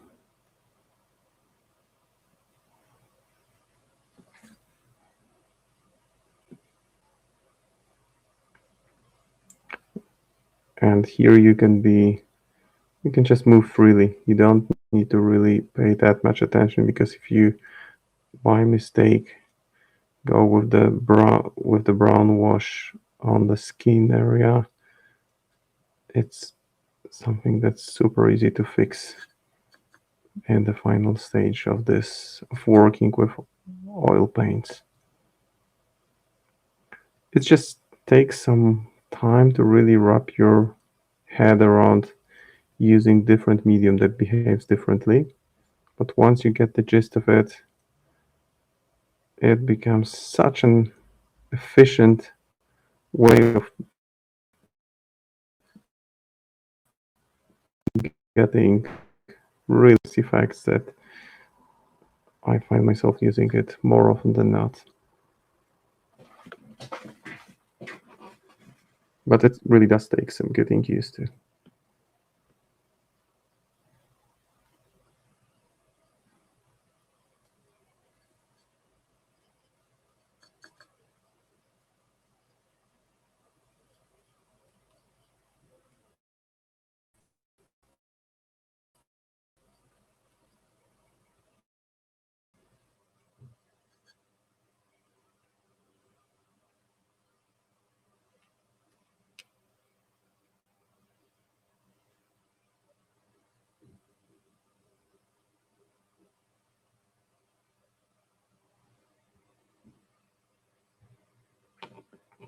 And the other guy, actually I can do the hair on this guy now. Because it was, again, pale, looked kind of too gray and didn't have any depth. So this oil wash flows easily and seamlessly into the recessed areas and wash to the teeth.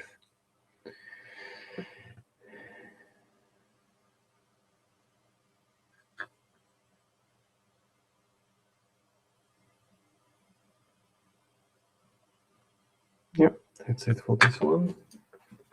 Oh, how long have I been using oils? I would say more than 2 years, but this way, around a year, because prior to that I was using them for highlights mainly on miniatures that have larger surfaces like the Garion or the Gigants in general.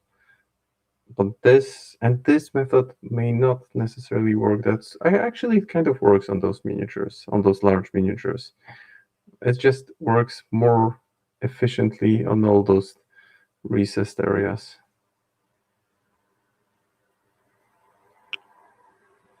But it's, to get the hang of it, doesn't really take that much. It's not a difficult technique by far. Not by far. I would say that anyone can do it. Just base coat your miniature, apply some contrast paints, thin down, oil wash, apply it, profit. And of course, allow it to dry, remove the excess, and profit. That's the right order of things. All right, I guess that's about it for this part. Now let's clean the brush.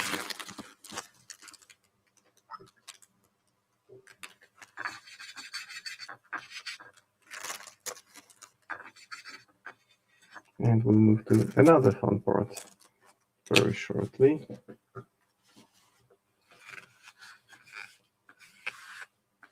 And of course, I found some good tutorials on YouTube on using oil paints, but some of them are super advanced and can be kind of intimidating when you glance at them, when you see them for the first time. But that shouldn't be discouraging. It's just, again, something to wrap your head around. So those let me just put these for you and let them dry. Well, maybe a minute or two. You don't really need a lot of time. I could speed it up a little bit with hair dryer. I'm not sure if I want to do it. We can actually allow them to just sit here for a second. And got to admit, they don't look great at this point. There's nothing exceptional about them.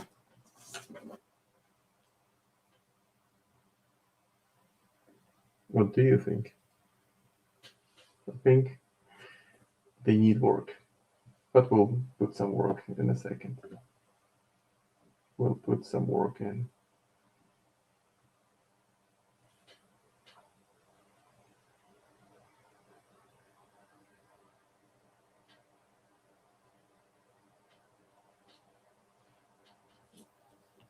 This guy looks like he's been burned.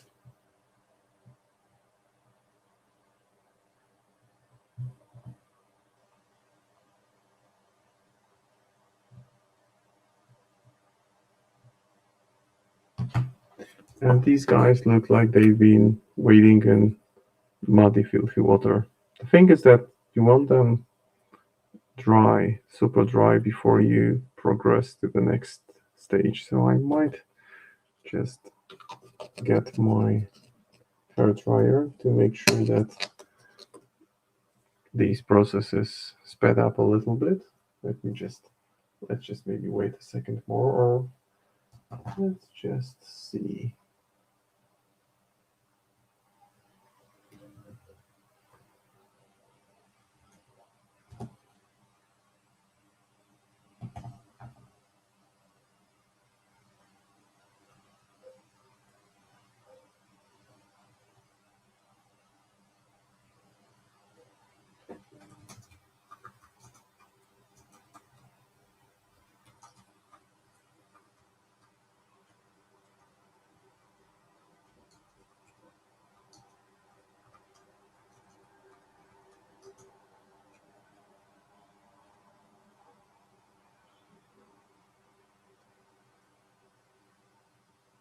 Yeah, cave dwellers.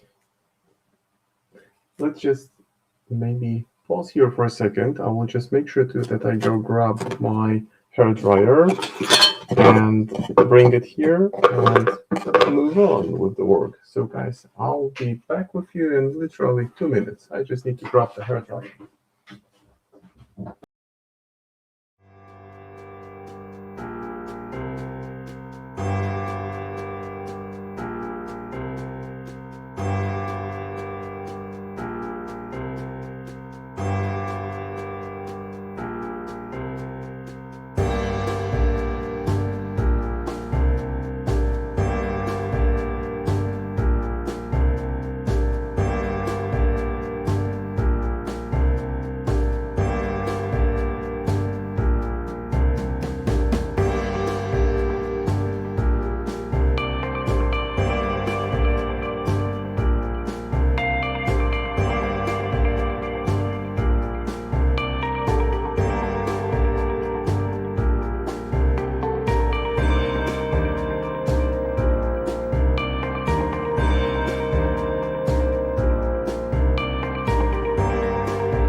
And I'm back. Sorry for this quick interlude, but I needed to bring this wonderful device, which I never use, obviously, but it can be used to speed up the drying time. And we still have 1 hour, but I don't want to spend the rest of the stream waiting for the miniatures to dry. I'd rather speed it up and show you guys how to work with removing the excess of oil paints.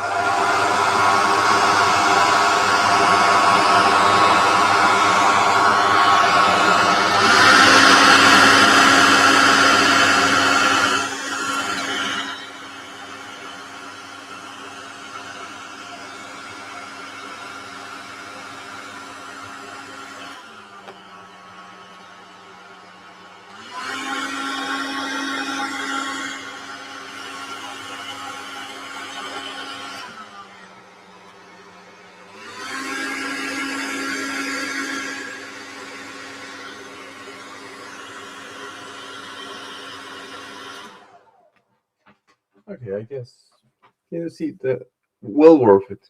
It was just like 1 minute of drying, and now it's gotten much better. You don't want that oil paint.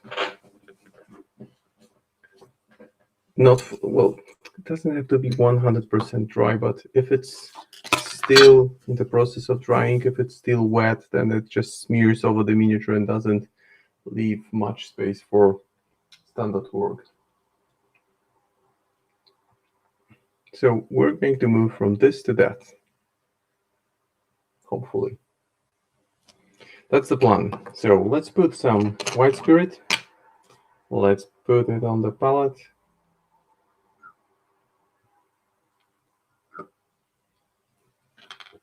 And now I will use the cotton buds, cotton tips, or however it's called. Things that you use for cleaning your ears. And dip it into the white spirit from both sides. And what I do now is I just grab a miniature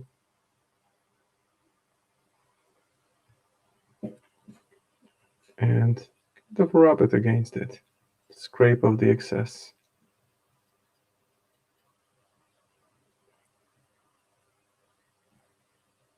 Of course, this is something that still can be tweaked and modified.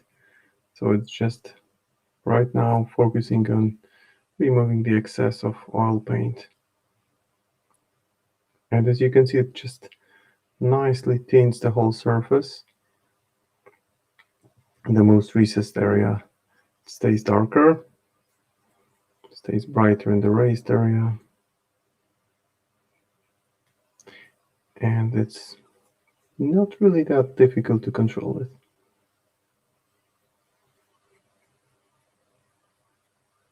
Again, takes some getting used to different flow, but overall pretty straightforward, really.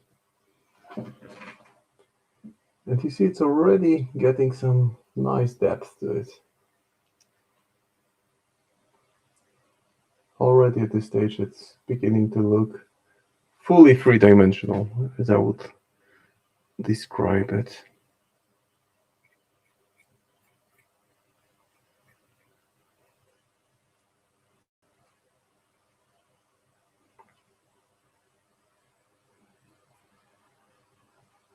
Okay, I guess that does it for most part of the first one. And let's move on to the next guy. Let's do the white eyes now. Oh, the advantages? Well, first of all, I wouldn't be able to really modify how the wash affects the surface this way, because if it was a standard wash, acrylic wash, it would just go over the surface and stick to it. And now it stuck to it, so the whole thing is affected. But let me just do it side by side. I will do half with removal of the excess of the paint, and I'm moving very lightly, because if you press it hard, you can actually remove the acrylic paint even. So you don't want to be, you need to be gentle. And I think that the best answer to your question will be just showing the result. So bear with me.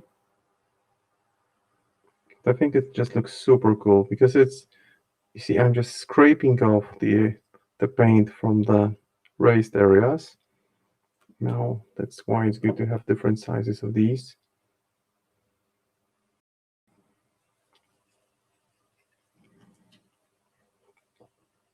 And it tints the whole area. But also what it does is that it stays, if you don't really rub too hard, if you leave it in the recessed areas, it will make this nice mark in the shaded area.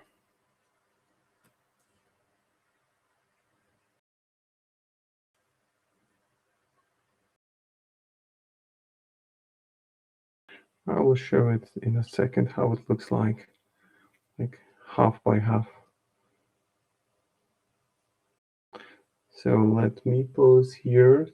So you should be able to see clearly now that one half is, looks like it's been meticulously highlighted to get to this point with a very subtle touch of magenta. Whereas the other half is just dirty, right? And if you glazed acrylic paint, acrylic wash over a miniature, you would have, it would end there. There would be no next step. And here you have this next step of deciding how much you want to commit to this darker color and how much you want to remove. You want to remove most of it. So actually, if you just base coated the miniature and applied oil wash, you could get solid result even with those few basic steps.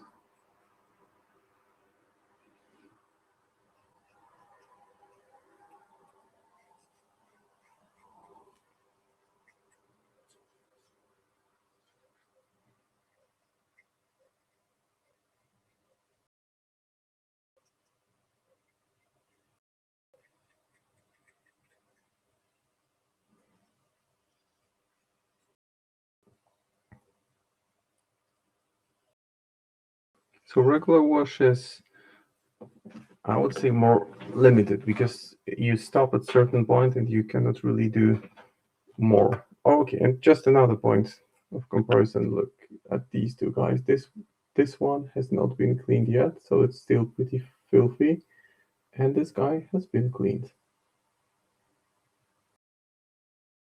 And you can still do some light highlights, which I will do on the clothes, just to make sure that they are there.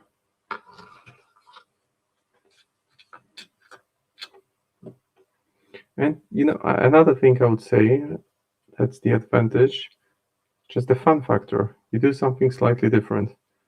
It's a different experience, enjoyable experience. And I would say, but by just exposing yourself to different techniques, you grow as a painter. And at the end of the day, you can just even adopt some of those things that you learned into your regular painting with acrylics. Okay, now time to remove the excess from the lady.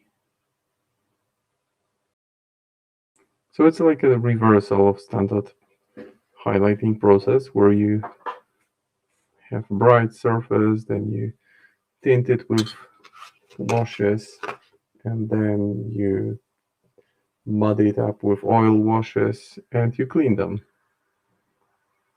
And the best thing is that they flow when you clean them this way.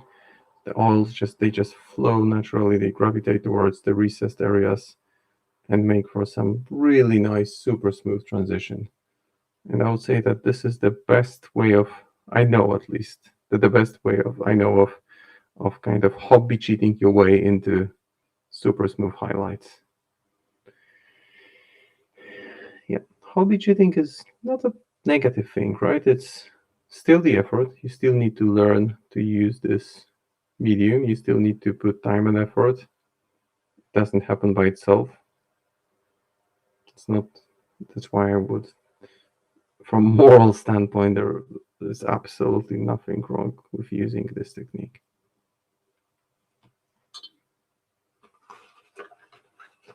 I mean, let's say morality, it's just we all want decently painted miniatures, and some people just don't enjoy the process of painting them all that much.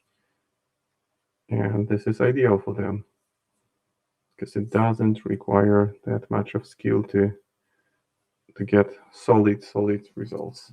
I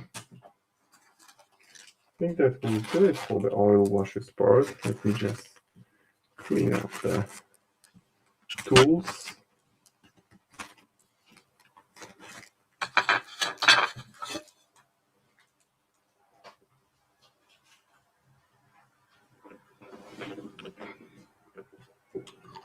This would be a good time to let some fresh air into the room, but we do not really have time for it. We'll just move straight to the next part, which will be adding final highlights.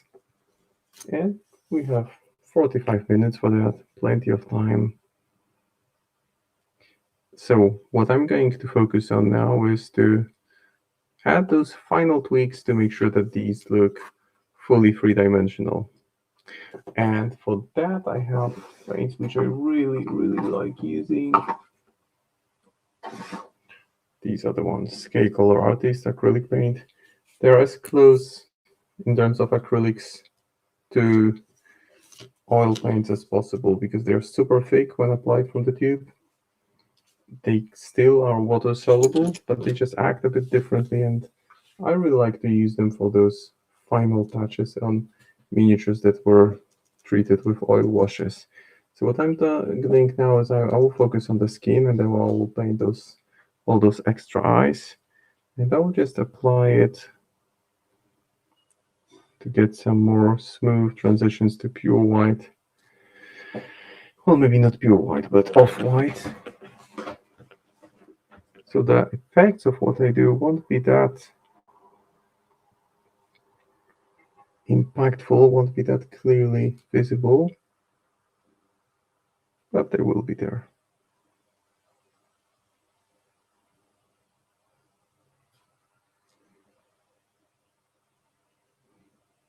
paint just behaves slightly differently on the surface now, so it's something to bear in mind.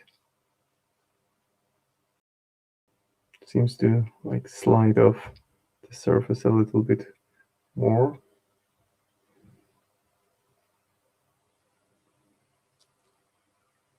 And you need to keep it thin down at all times. Always thin down. It cannot be straight from the pot because it would just not work.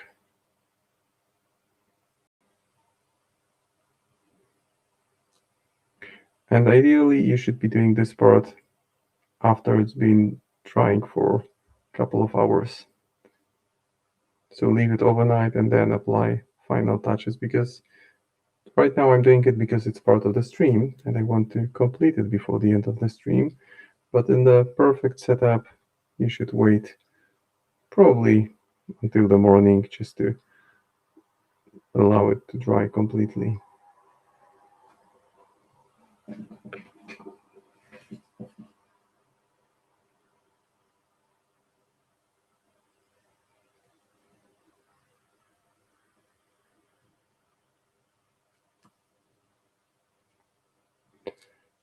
So this is beginning to look disgustingly better.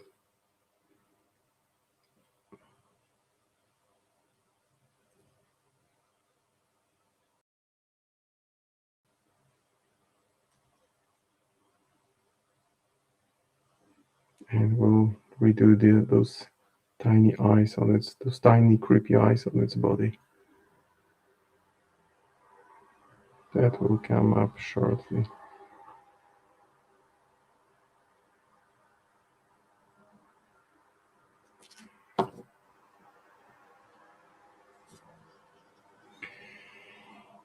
Now slightly, ever so slightly thicker consistency.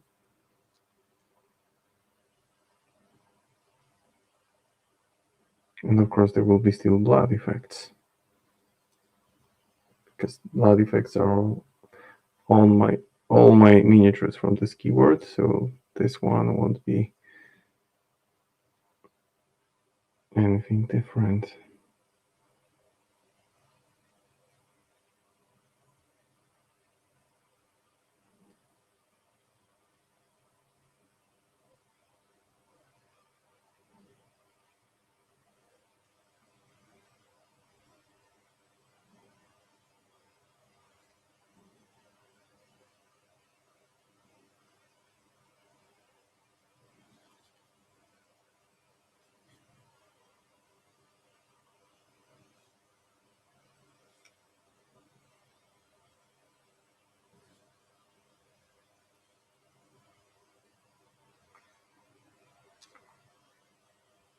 Also, the part of the muscle structure could be repicked here by adding very, very light touches. So it's a bit of back and forth, but see that the whole thing is all about now super smooth transition and adding this extra final touch.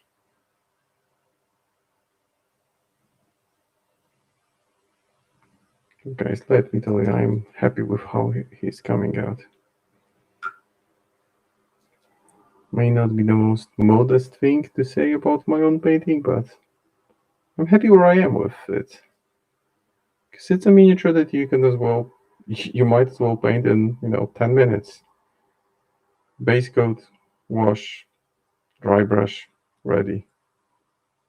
But you can play with this idea of making the skin look a bit more complex.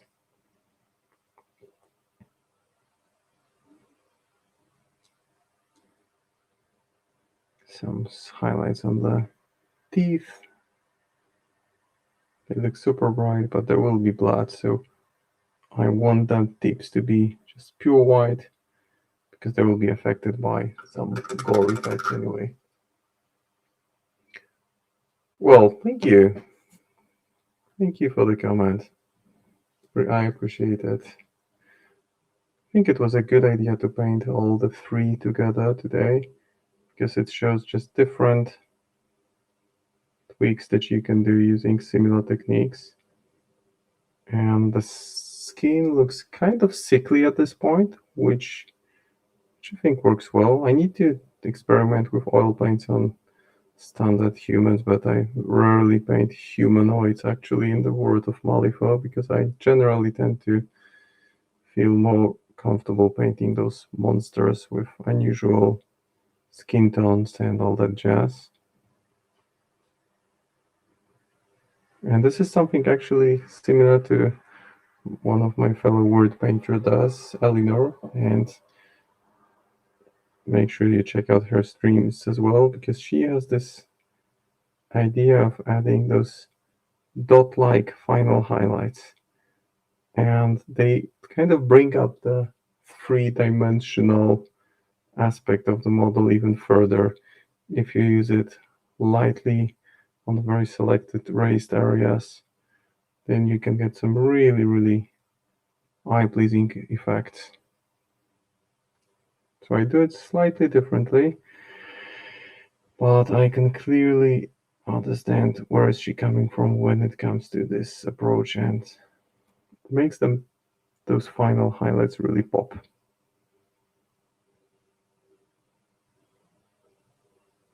And these clothes look really dirty, not too uniform, perfectly suitable for miniatures for a character that doesn't even know the word hygiene.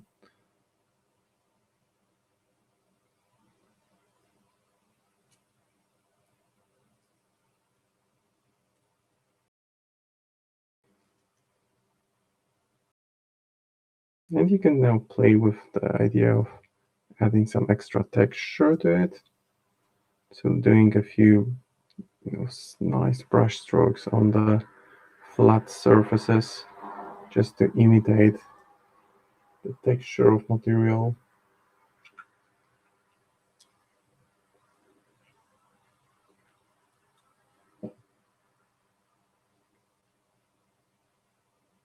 And also some highlights in here.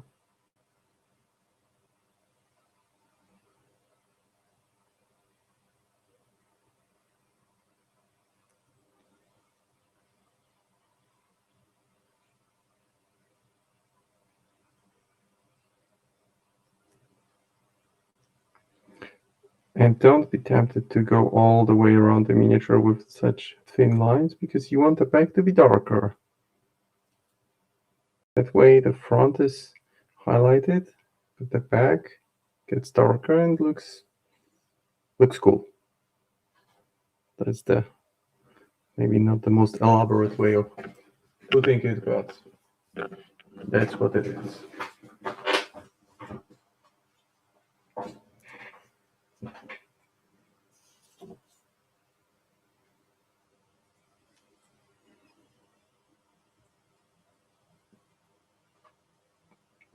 A few more brush strokes. It's just one color with which I'm tweaking the highlights. Only bearing in mind that it's thinned down. Smells funny, but well, I think I've gotten used to that. So what it does, the whole process is that now the texture of the clothes, it's got this nice depth, nice feel. We'll be working on ice in a second.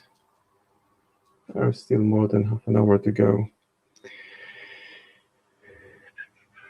And for my next stream, I have a few ideas, but actually I may get some miniatures that I might get to start working with by the time I stream next time in September. So might be something from Guild even, might be something from Neverburn, might be Outcast. We'll find out soon enough.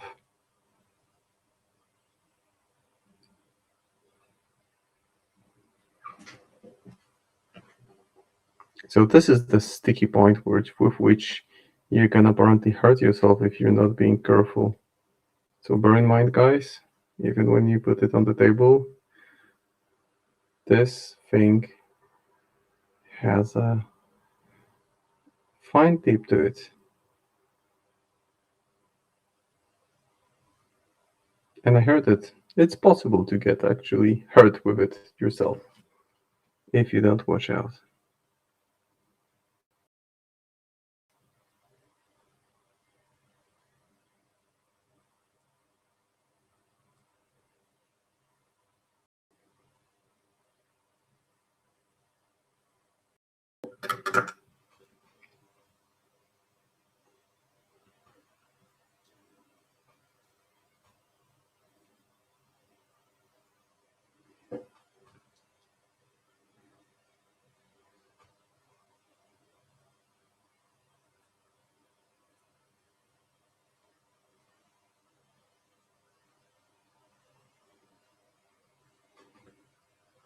Now the face to be brought back to life with some of those very, very light highlights. And it's funny that, it's purple and I'm using just pure white highlights to bring it up. But it works. It really works. Why overcomplicate things? From the new stuff we have seen,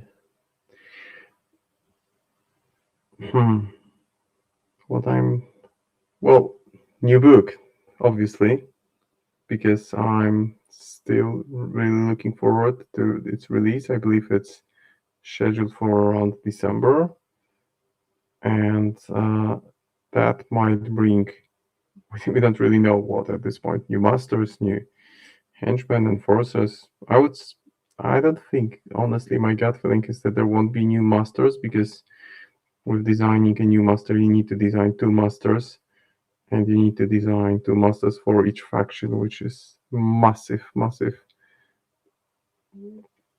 challenge. So I would say maybe seeing things that are not that present in factions. So, for example, armor in Neverborn. So I'm excited about what's going to happen in the story. What kind of cool things are Neverborn getting, obviously, because that's my favorite faction. And is Lucius going to win to rule Malifaux? Because he, in the previous book, left him in a kind of good spot. So it would be interesting to follow up on his story. And he seems to be pulling many, many strings behind the curtains. And some characters work in his favor without them even knowing so. So I think that I have a hunch that Lucius will be even more central to what's happening in the world of Malifaux going forward. And what about you? What are you looking for the most?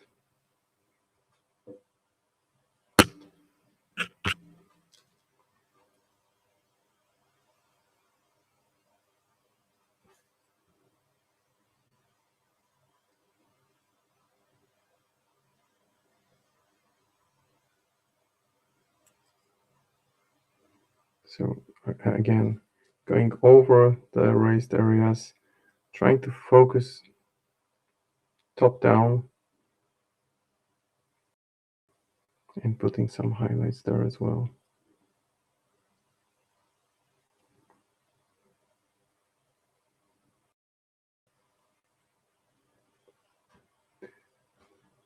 And besides, the thing about Lucius is that we still don't fully know whom he is. We can speculate, there are theories, there are some hints that he's kind of Neverborn, but we don't really know who or what he is.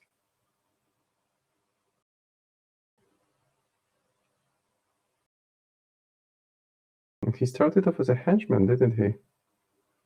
Back in the days of first edition.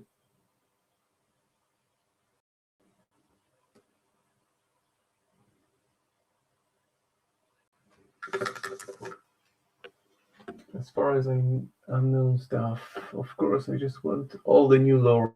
Obviously, you're the lore guy. From the stuff we have seen, there is a rail golem that might be an old. The head of Amazon. He was alongside the head of Yanu, so the miniature was previewed. I must have missed that. Wow. So the big construct for the explorers. I must have missed that.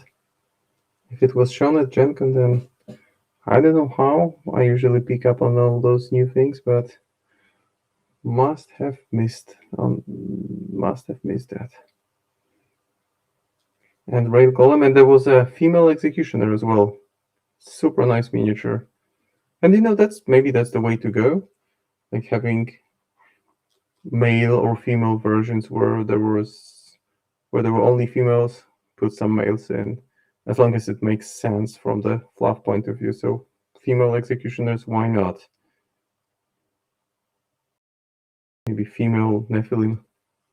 Although the fish folk Nephilim, there are some females there. Anubis thing. In the case of Gen Con, okay.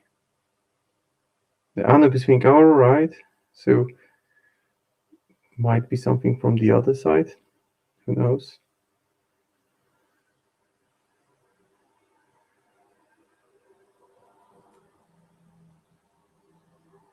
So now I'm just going over the raised areas and slightly pushing this white look now that the previous layers are fully dry.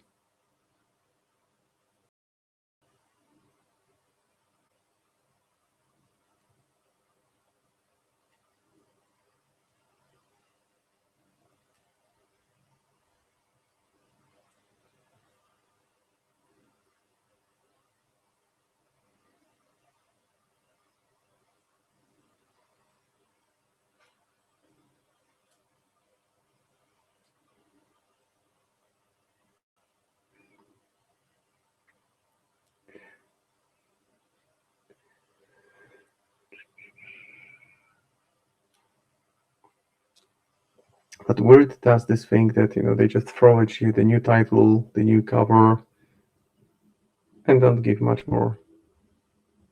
Ooh, there's some nice rumbling of thunder. We've been getting some pretty severe storms in recent days, to the point where there were trees on the roads in some parts of the country. The weather, towards the end of summer tends to get extreme, but obviously with the climate changing and not for the better, those things are becoming more and more severe.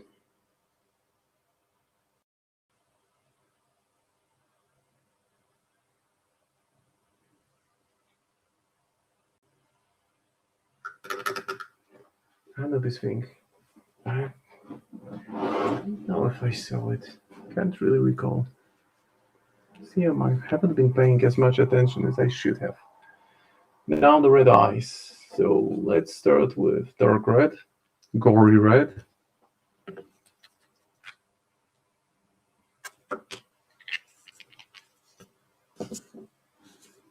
And I will first paint the eye sockets. You see, with this pale look, red will be becoming much more pronounced.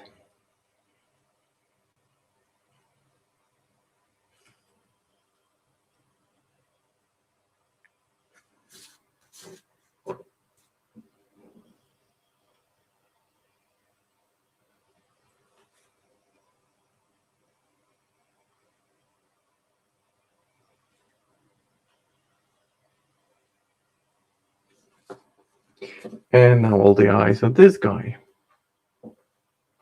So red is base coat.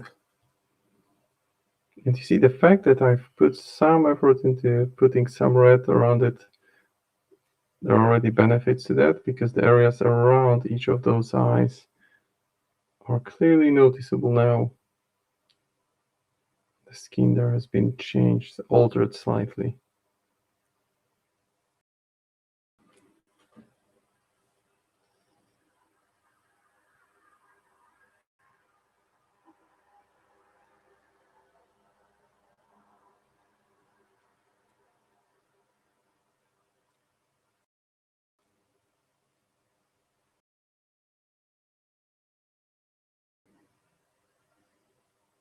So some eyes on the legs even.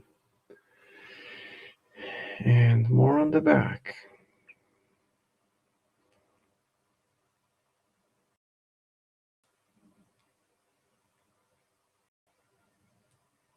And on the chest, I think so. I think that's an eye.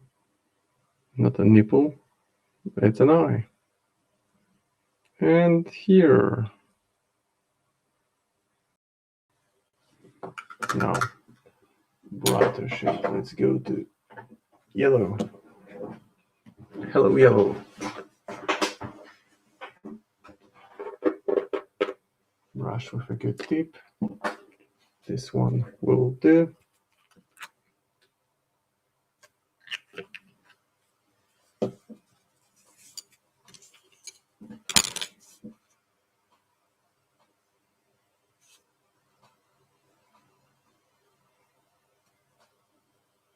Maybe these guys first, because I need the firm tip for those eyes. Doing a bit of orangish highlight before I move to yellow.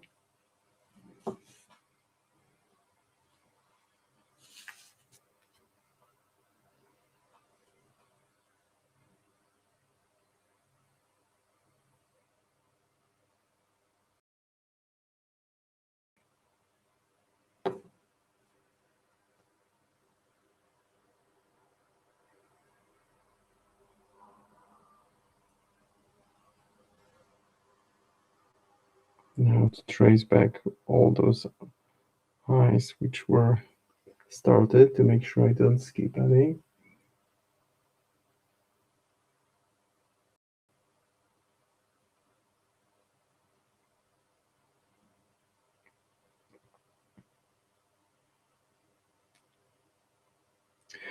And earlier on I was talking about the tournament that I was at, and my biggest takeaway was how awesome Angel Eyes is now.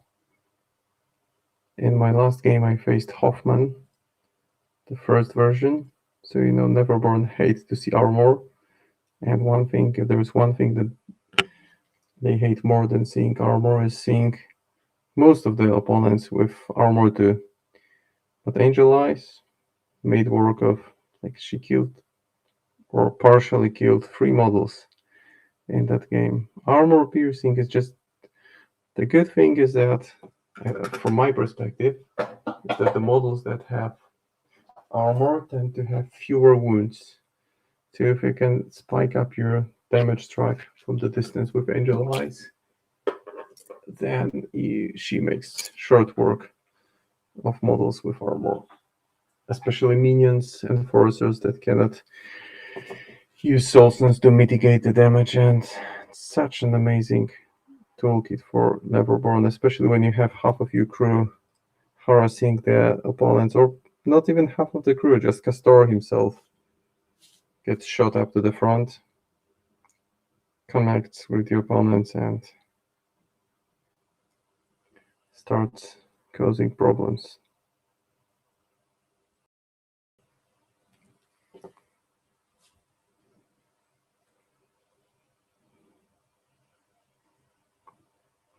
And Angel Eyes just ignores friendly fire, ignores cover, concealment. So she's a great addition to any Neverborn crew I can think of.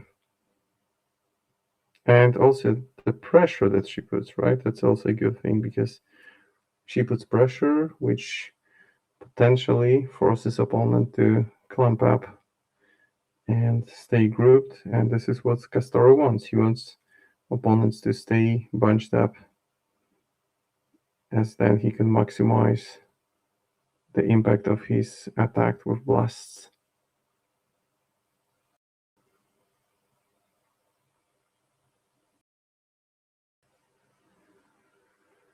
Okay, now pure yellow.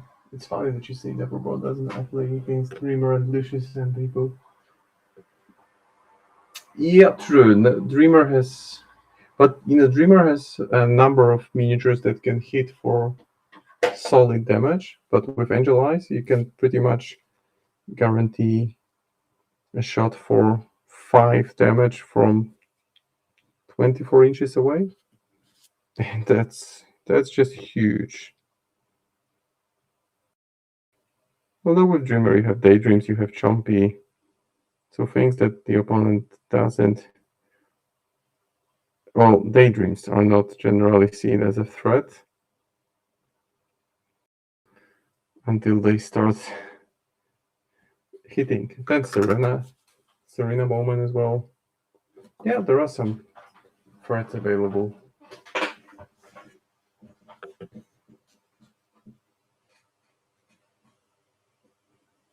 But you know, the funny thing is that I think in all my games I fielded Serena Bowman, and I quite often take her. I maybe used the Hole in the World trigger once, which isn't really much.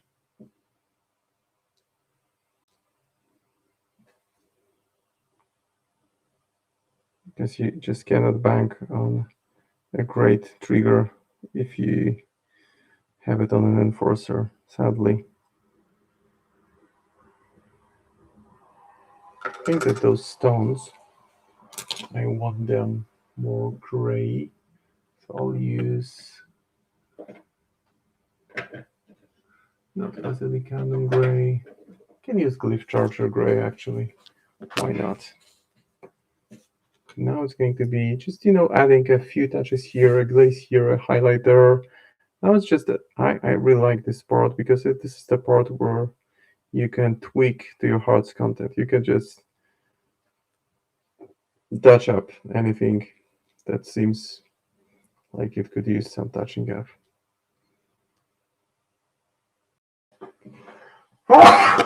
Pardon. Something got in my nose. So just washing with grayish color the stones, and maybe I will add a hint of green to them as well. And then highlight them back to almost pure white. Creepy and awesome. That's how I like it. That's always the goal. Like this guy. Creepy and hopefully awesome. There's still some work on the base, which I may do offline, depending on how much time. Well, I think I will do it offline because time flies by. You're having fun and time flies by. Those two things go hand in hand, very much hand in hand.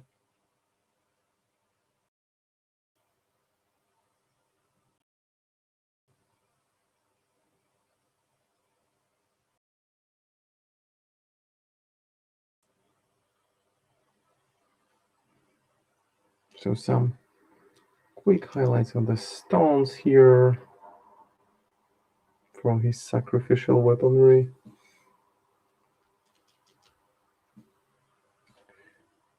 Thank you, Opal Dragon. Really kind of you to share such nice comments about my work.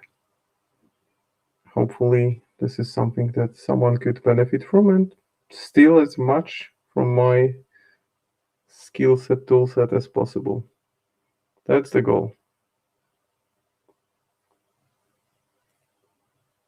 And I think I can lightly touch it up with green.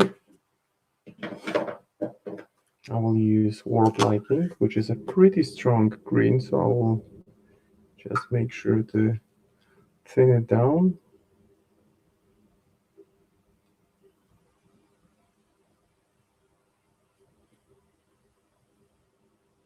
There will also be some blood splatter on it, so that will be modified as well. And I think I'll also use some more brown on the shaft of the weapon. And now that green has been applied, I can retouch the edge highlights.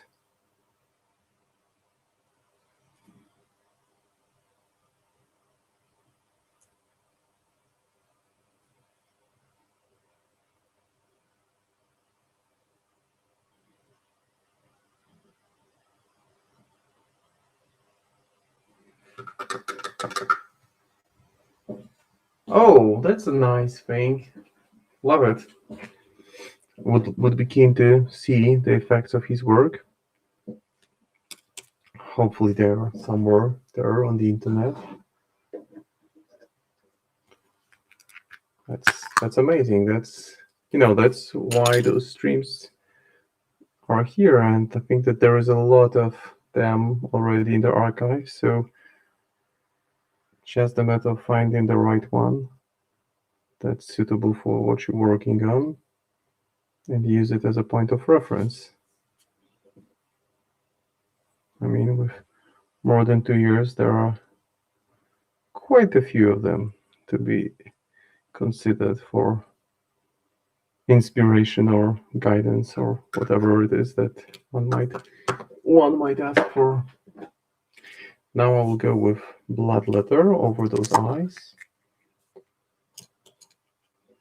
Okay, 13 more minutes. See, it's when you get to the point where you start doing this part where you actually see those immediate results, it becomes really exciting and so rewarding that I just don't realize how the time has passed.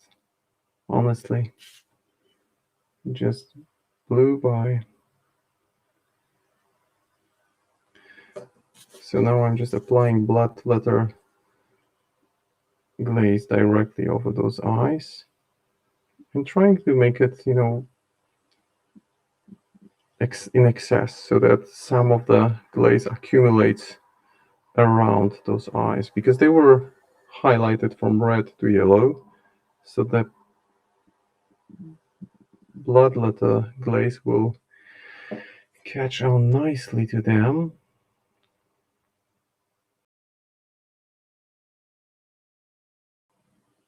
And make it look as if there was a kind of glow, which also works well as other elements on the miniature are more towards the pale scope of things. Let's fill it. Fill the mouth with some of the blood letter. And I can still do a quick touch up in the middle of each eye.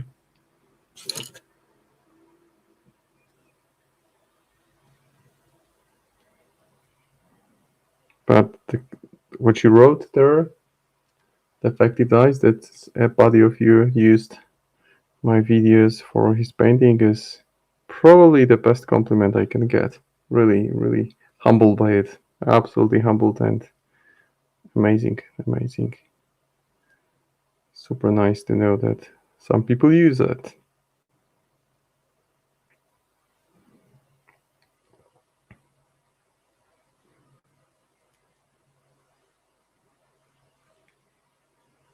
Few more touches on those eyes just to make sure that they are in fact visible.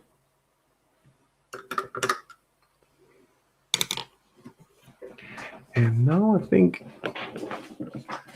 the bases could be completed.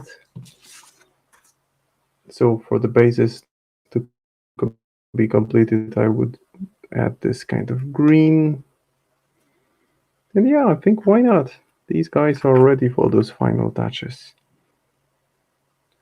Oh wait, maybe I can do a bit of highlight on the silver. Just a tip of the metallics.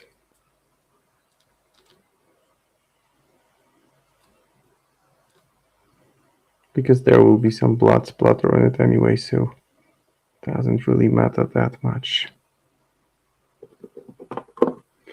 Just some light touch up. And okay, one more actual thing that I can do. I can paint the bronze elements, so the bracelets. But for that, I might as well use silver and then yellow wash to make them look bronze. And that will be almost the final thing. It's not about practicality, it's about jewelry for for show off, for ornamental additions. Oh, there is some nice sound of thunder rolling in the background behind me. So I'm sure my microphone isn't picking up on it, but guys, it's going to be an epic storm tonight. Which is good because it was hot and stuffy all day long. He's on the Discord. I'll see if he has. Oh, that's cool.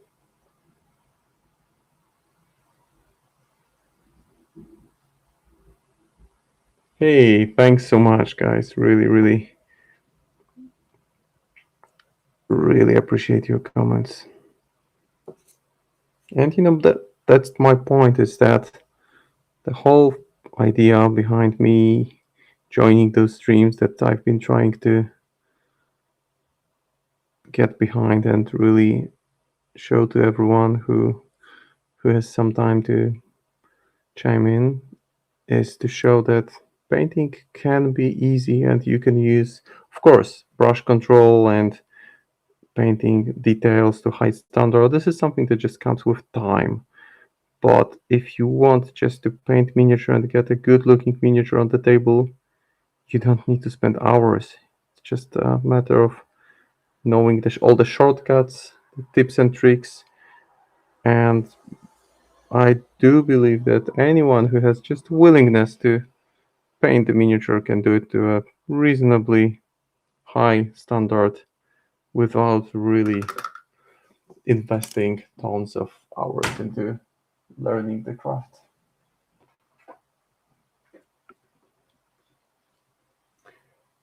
Oh yes, that's my Instagram. And these miniatures will be shown there eventually. Maybe later this week. I just need to add some finishing touches to them. And you see now, just to go for quick gold, I'm already going with Zealot Yellow speed paint. And we have like 5 minutes to go. And I'm of course I won't be prolonging it, but I will give you a good overview of where I ended. And you can be generous with washes because they are also quite forgiving. And the Zealot Yellow makes it look like old metal that's partly gold, partly bronze.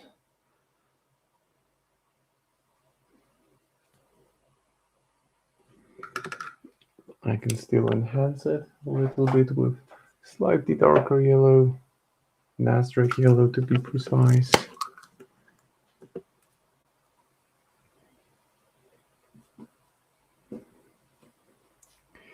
So a little bit darker.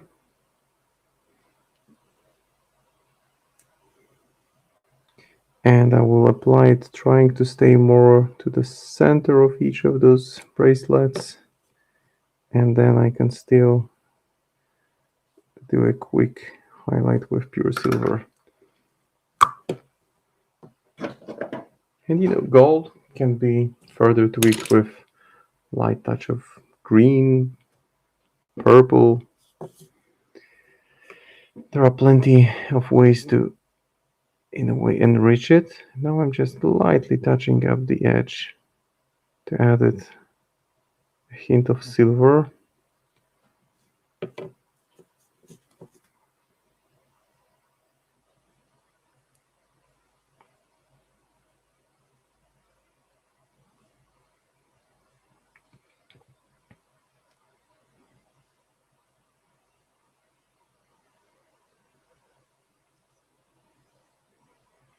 I would need for it to wait for it to dry completely before I apply green, but for now I can just further enhance it with a bit of more of yellow.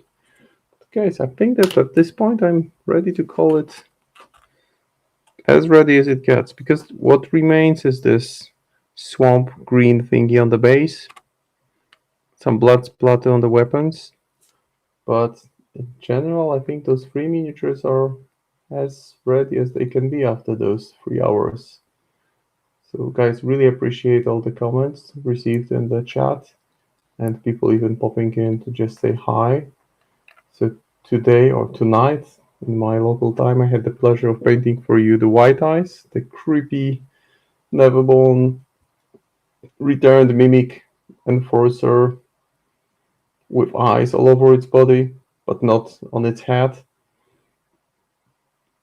Some oils fan, some classic acrylics, and these two guys, which I painted alongside, just to make sure I get closer to completing the keyword. Trying to experiment with, to play with different colors to make it dirty and look like they've seen better days. And it's been my pleasure, guys. So look forward to my next stream already. Don't know for sure yet what I will be painting, but I will make sure to make it fun and enjoyable for everyone. So face eyes are overrated. Yeah, who needs eyes if you can have them on your back?